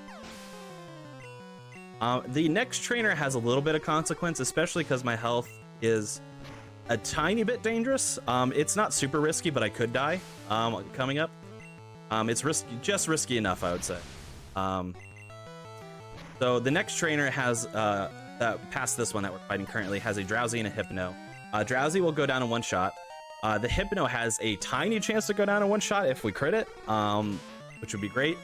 Otherwise, we're going to have to take one hit from the Hypno before we can defeat it. If the Hypno chooses to use Fusion, that's where things will get dangerous for us. We will probably die. But it could use any other move. Sable or Poison Gas or Headbutt. However, I'm not saving or anything because we got those revives. So even if I do die, I'll just revive. It's slow, but you know, it's not super dangerous. When you have the revives at it. Fun fact for the chat talk: while it is possible to trade a Gen 1 Pokemon to Gen 2 to create a shiny because it's based on their base stats, which carry over the same way from Gen 1 to Gen 2, you can only do it for Pokemon that are like standing encounters like the Mewtwo, because any Pokemon you generate from a wild encounter, there's these weird quirks with the RNG that make certain stat combinations impossible. Ooh, and there's a death.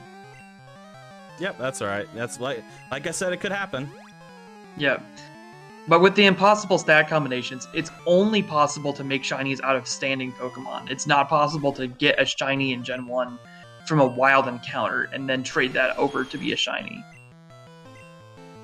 So like the legendaries or like the Voltorb and Electrode in the power plant, those will carry over and can be shinies.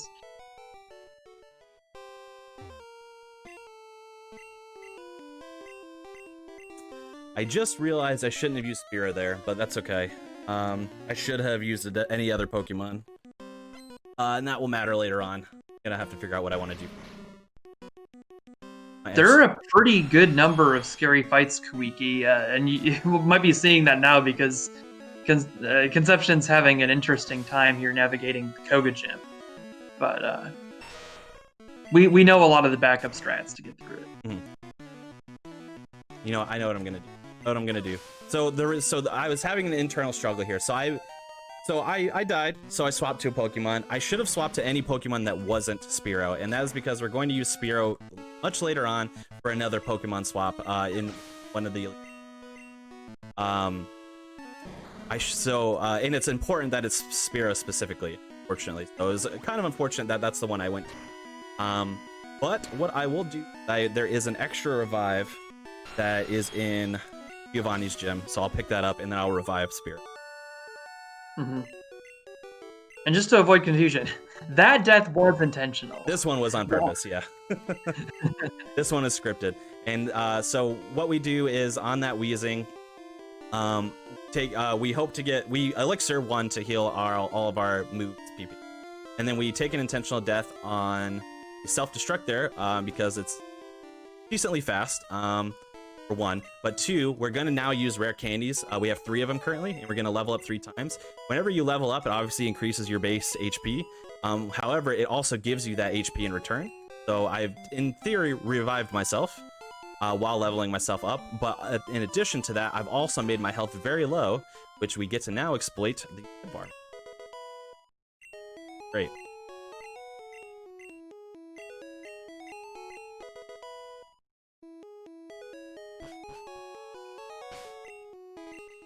Well, just checking on Squirtle, see how Squirtle's.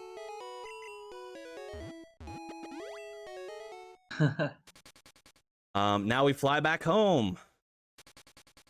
We can go to Pallet Town.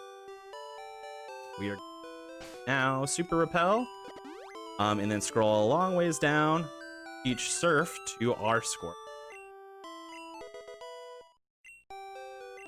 Gonna hop on Squirtle.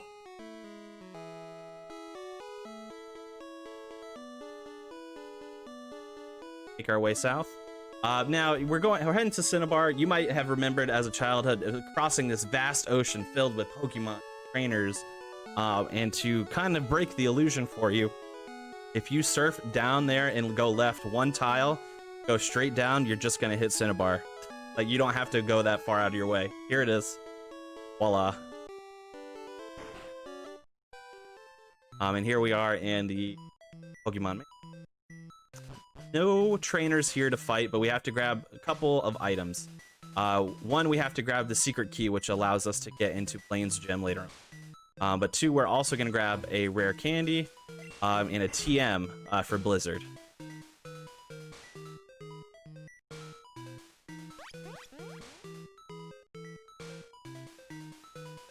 This is all just clever navigation, walking around all the possible trainers we could hit.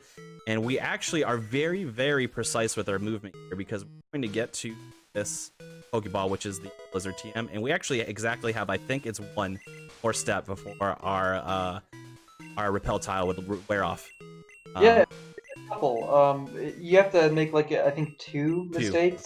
But I discovered that with Exarian a couple of years ago. Exarian was testing the Blizzard strategy with Worcester. I think Worcester came back just to look at Blizzard and then stopped playing Gen 1 again or something.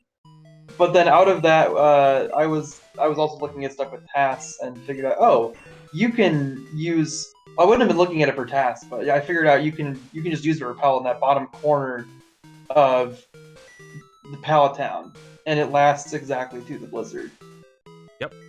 Exactly. So that obviously saves us the text box that could pop up that says, hey, your repel has expired, so we don't have to encounter that. In addition to that, we also have to menu anyway to teach a few moves. We teach Strength to Squirtle, and we also teach the Blizzard that we just picked up. And then, we have to repel anyway, so we might as well. And that's a little intricacy of Gen 1 as well, that you can use repels while you have one active, whereas in other gens, I think you have to like wait it out for it to expire, and then it'll ask you if you want to reuse one.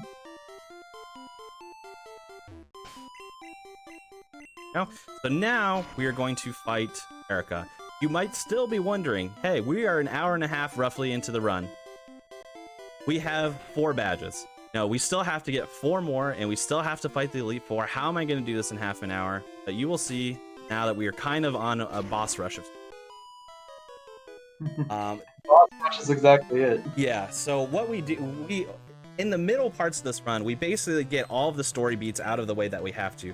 Because once you get past Vermilion, it really opens up as to what your options are. So what we choose to do is get all of the key story beats that we have to do out of the way up front. Then we will just do all of the gyms back to back, more or less. So now we are here in Erica's gym. We have to fight that beauty. It's the one unavoidable trainer in her gym. Now we can fight Erica. And then we're going to take Erica out. Then we're going to hop over to Blaine on Cinnabar Island. Then we're going to hop back over to Saffron and take out Sabrina. And then we're going to hop to Viridian and take out Giovanni. So it moves rather quickly. But as you can see, our health is really low. We got the health red bar mechanic, and we are going to carry red bar all the way through, halfway through the Elite Four, roughly, if things go to plan.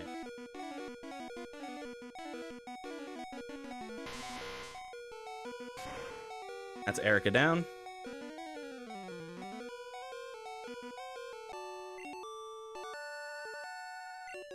I do love that Gen 1 Tangela sprite.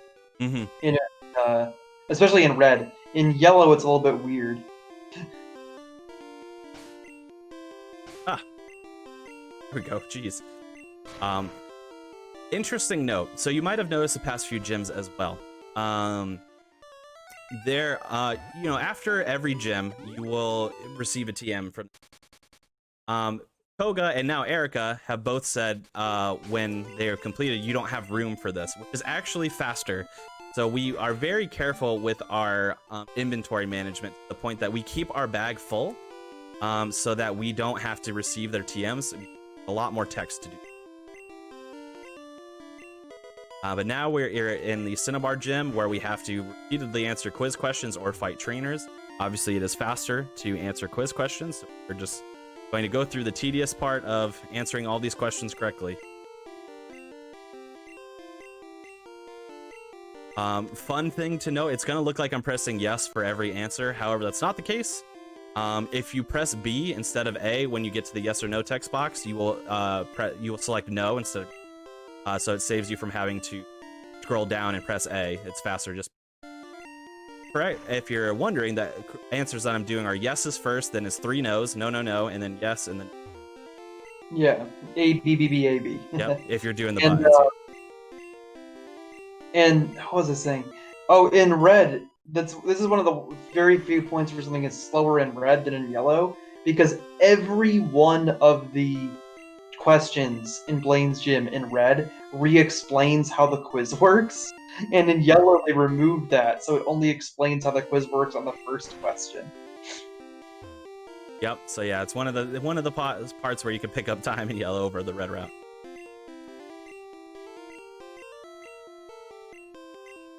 I also hold to this day that the first quiz question is contentious. The first question asks, does Caterpie evolve into Butterfree? The answer is yes, but I mean, not directly. There's a middle step there. There's the Metapod. So I remember getting that question wrong as a kid and thinking I got gypped.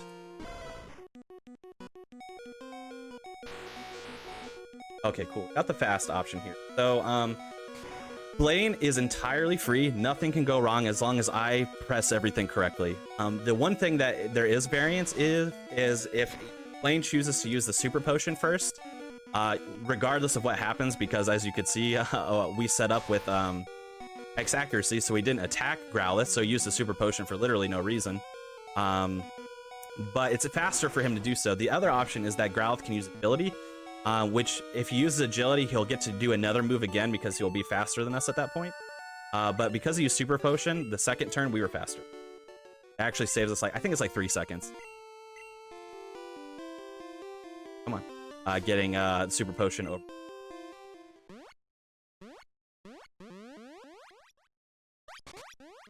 So now that's our 6th gym badge completed, and now we're gonna go to Saffron. So you might be wondering, a little strange. We dig out, and then we're actually going to bike to the Saffron gym as opposed to flying to Saffron and biking to it. And that is entirely based on the Pokemon Center's position in Saffron. It's all the way at the bottom of the map, and the gym is all the way at the top. So it's actually faster to bike over to Saffron than it is to fly there, because it's so far away from the gym. And Hunter, Conception is playing the game on the Game Boy Player, the Game Boy Player being an attachment for the GameCube. It sits on the bottom of the GameCube, and it contains the entire contents of a Game Boy Advance, so it is just like playing the game on an original Game Boy Advance. It has the same exact behavior, and that allows us to write manipulations like the encounter and Nidoran manipulation that work exactly like the original console was designed, and yet still play it on a system, the GameCube, that can be captured by a modern capturing card. Even the GameCube can actually output HDMI with devices like the Eon GCHD Mark II or the Insurrection Carby. I use the Carby, yep. Yeah. Do you use the native Game Boy Player disc or you use GBI? I'm using the native disc.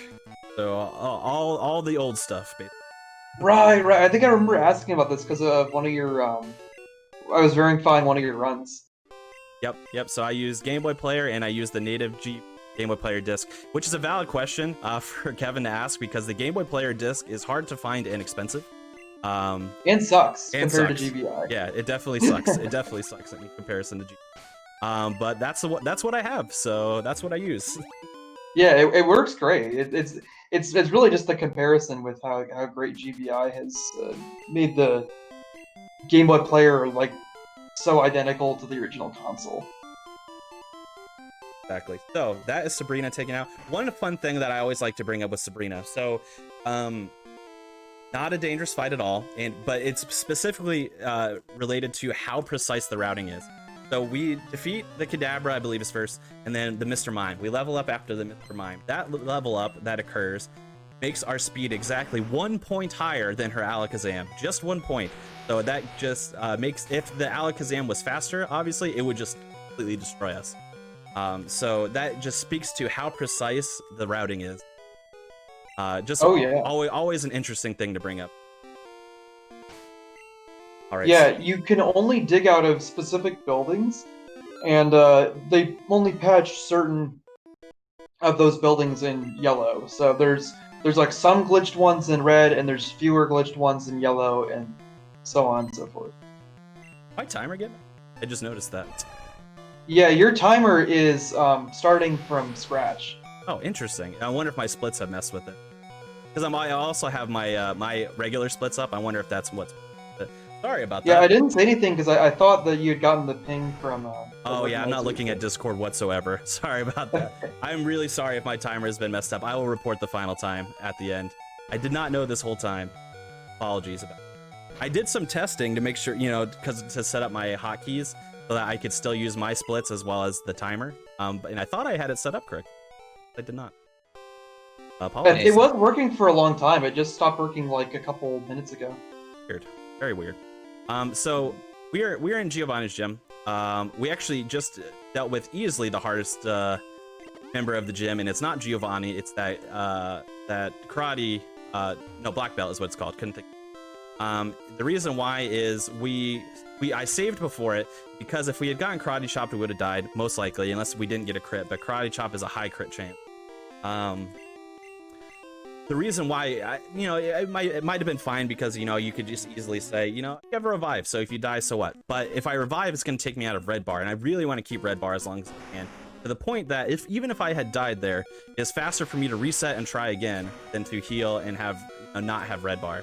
It's still faster. I think I could reset twice even, and still be faster. So it's definitely worth, just resetting until you get the optimal fight. But luckily we got it on the first turn. And then Giovanni is just absolutely free. Yep, unlike in yellow, where it's like, oh no! Yep. So many crit chances.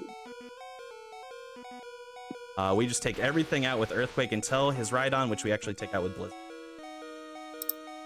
Hey, if you want, I could actually throw up a timer from this end. If you want to just tell me like around what minute and second you're at. Sure, yeah. We're about to be at 1:40:45. 1:40. By the time you get it in there. Okay. Let me know when I should start it there. Go ahead. Okay. So it's like a second or two off, but that's fine. No worries. Yes. So now we have all 8 of our badges. Remember, at the 1:30 mark, we had 4.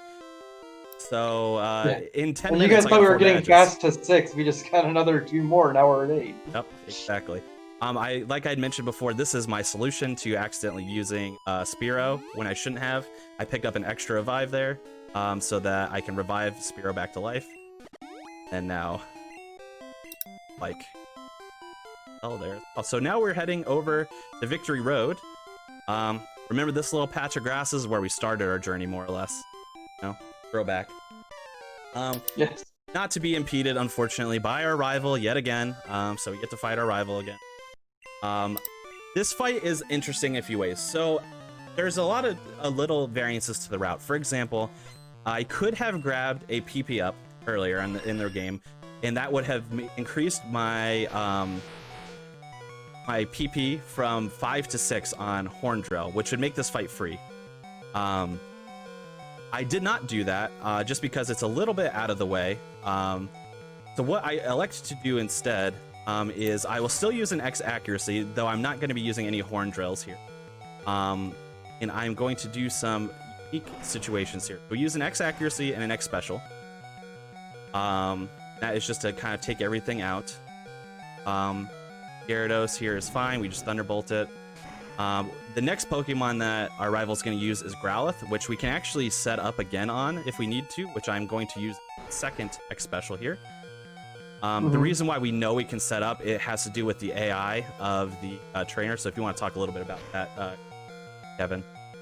For sure. Yeah, because I think of the poison typing on Nidoking, the Pokemon that use a good AI, basically mostly your rival and the gym leaders in the E4, those trainers will have smart AI instead of just random AI. And they try to use moves that are super effective against your Pokemon. The problem is that they only know super effectiveness by typing.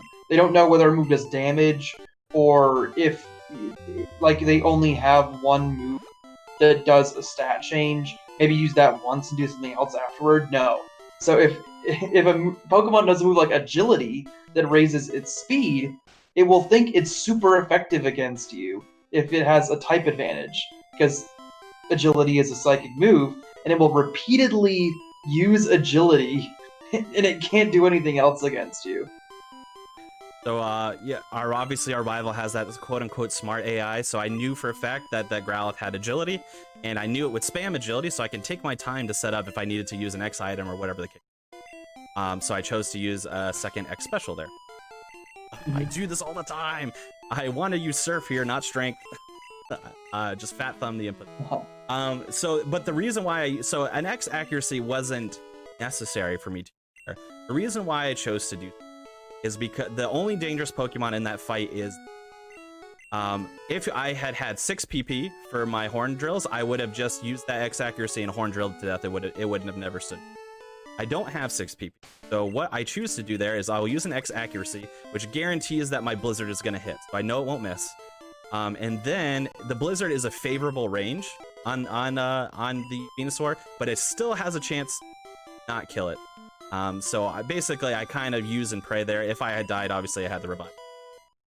But yeah, so I kind of use and pray there. And it's faster in the long run. It is just more risky. But I choose to, because it is so favorable that I've probably died a handful of times to that Venusaur. I just kind of roll the dice there. Especially with the revives. Yeah, go ahead. Tell me again one more time what the timer should be at.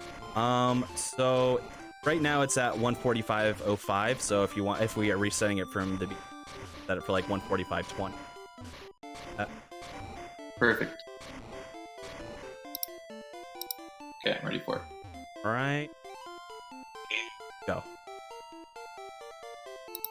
All right, there we go.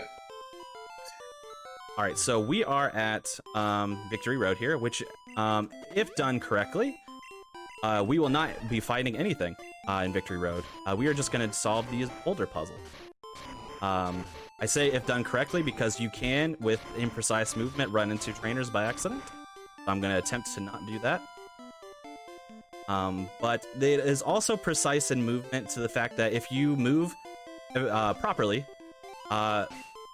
you can actually save a menu by super repelling when you're meant to use a bike menu anyway. If you move improperly just by a few tiles even, you're gonna have to use your repel early and not get to the bike menu in time. So I'm being a little bit slow and cautious with my movement so I can avoid having to do a menu, which would cost me like 3 seconds.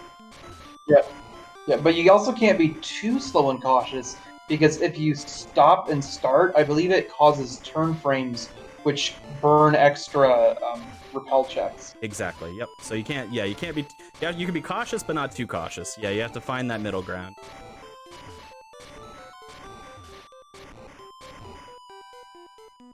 I burned a couple extra. It's not the end of the world if you burn a couple extra. You just don't want to be like 10 steps away from the ladder and. Yeah. Or 20 or 30. Yeah. Ooh, I was 1 tile away, but I knew I'd be safe if I did it. So. Nice. Pretty close. Pretty close. We take those.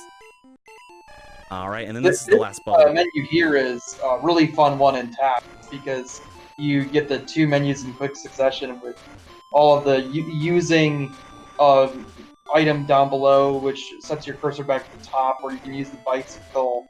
Really interesting menuing tech. Last boulder puzzle here. Like I said, we are not fighting any. Out.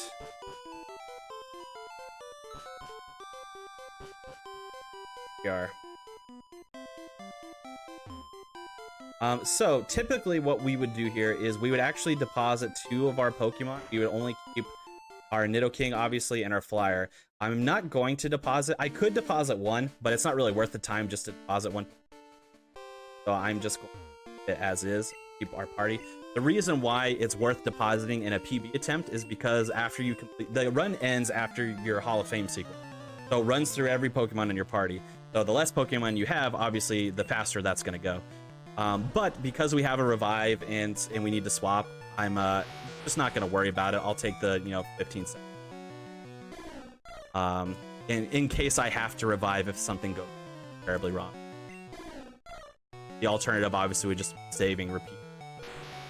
So that wastes.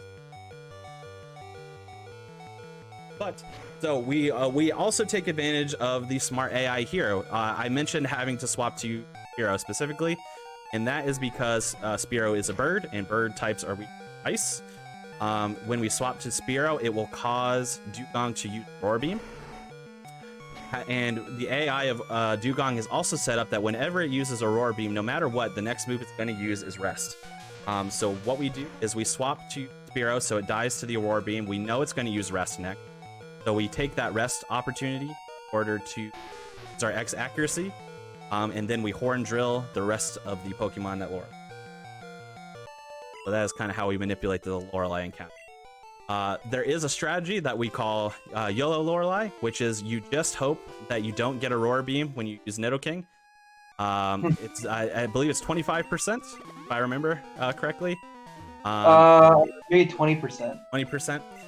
So it is unfavorable, but because of the high level competition at the top, it's almost necessary at this point, because doing so... It's certainly not necessary, but it can be necessary in certain situations where you're really like a little bit slower than your goal time going into the E4. Right. So you might have, if you read off my face here, I panicked for a slight second. There is only one thing that could have killed me here, despite my health being low, because we have to set up on the Onix. So, but there's one exact move in sequence that could kill me, which is one, Bruno chooses to have Onix use Slam. Slam is not a 100% move, so Slam has to pass an accuracy check to hit anyway. Then, and it's 1 in 5 to pick Slam to begin with. Then it has to pass the accuracy. Passes the accuracy check. If it crits, that kills me. 1.9% chance at any point to die from a Slam crit when your health is at. So I panicked a little bit when I saw that Slam hit, because I was like, oh man, I might die, but we didn't have to do it.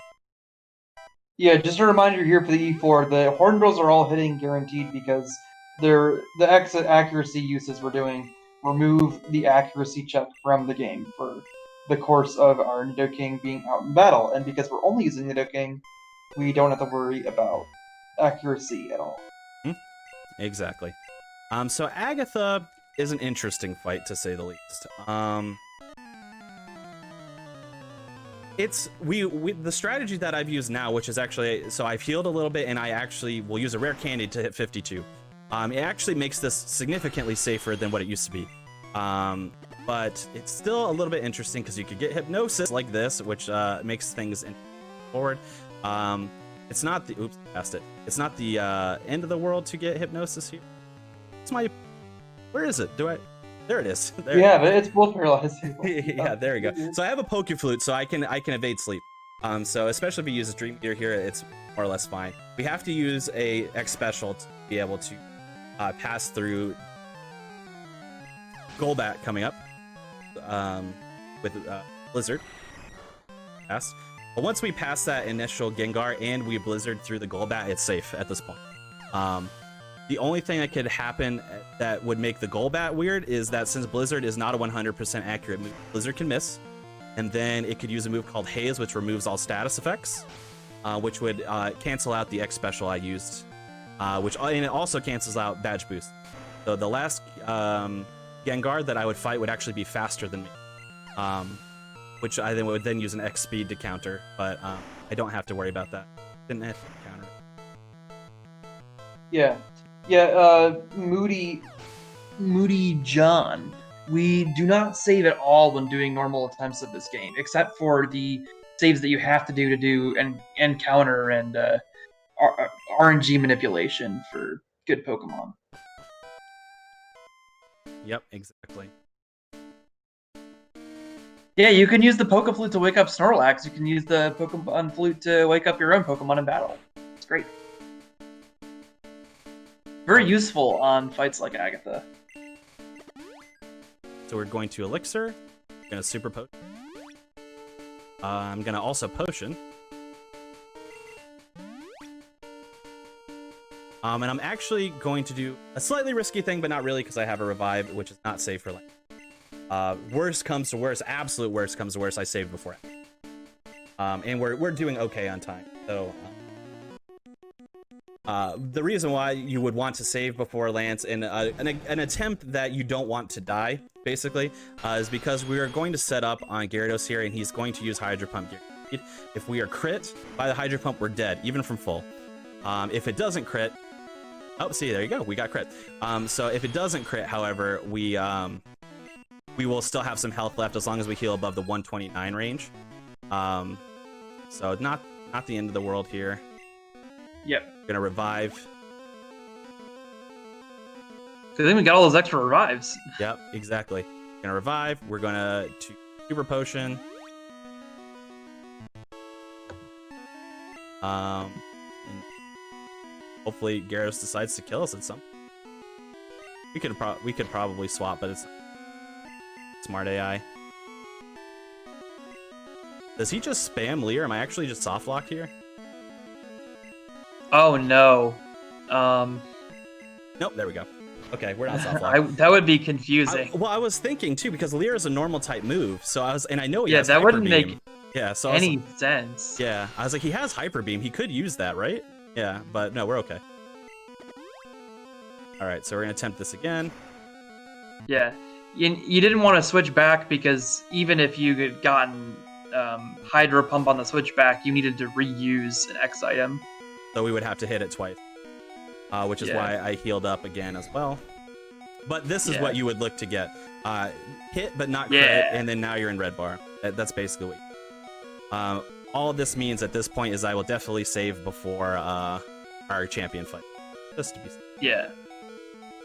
And you wanted the Paris to die there because you didn't want to mess with your experience with the routing at the end game here being very tightly aligned to make sure you don't level up in the middle of fights at the wrong point and lose your badge boost.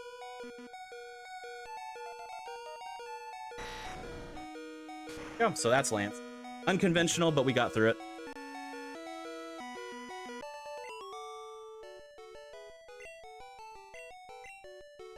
So no more revives now at this point, unfortunately. So we're going to take it a little. We're going to take it safe, and we're going to save because I really don't want to have to redo multiple fights here. Yeah. We're going to super potion and save. All the safety. Yep. Marathon style. All right. So this is the last fight of the game. Now, time does not end after we defeat this, defeat the champion / our rival here. We still have to, like I said, go through the Hall of Fame sequence, but it is coming up soon-ish. Grace. This fight is interesting. So we do all of our setup on his Pidgeot, which is out front. The Pidgeot could do a few different things, so we kind of have to adapt based on what happens if things get really dicey. Whirlwind is perfectly fine, actually ideal. Great, so we don't have to adapt to anything. This fight is now. It's over. We just have to go through the motion. Weirdly enough, this fight, for whatever reason, even though we have battle animations turned off, it brings them back. So we have to go through all the battle animations that we didn't get to see throughout the run. But nothing, barring me missing an input, nothing will lose this fight for us now. The Pidgeot has a few things that can get a little hairy. If it wing attacked repeatedly, I would have died. If it had used a move called Sky Attack on the first turn, I would have had to adjust my strategy a little bit.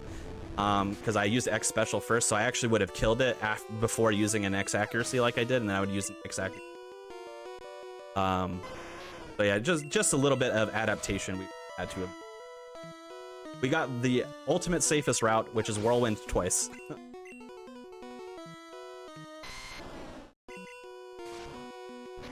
That is all of our fights.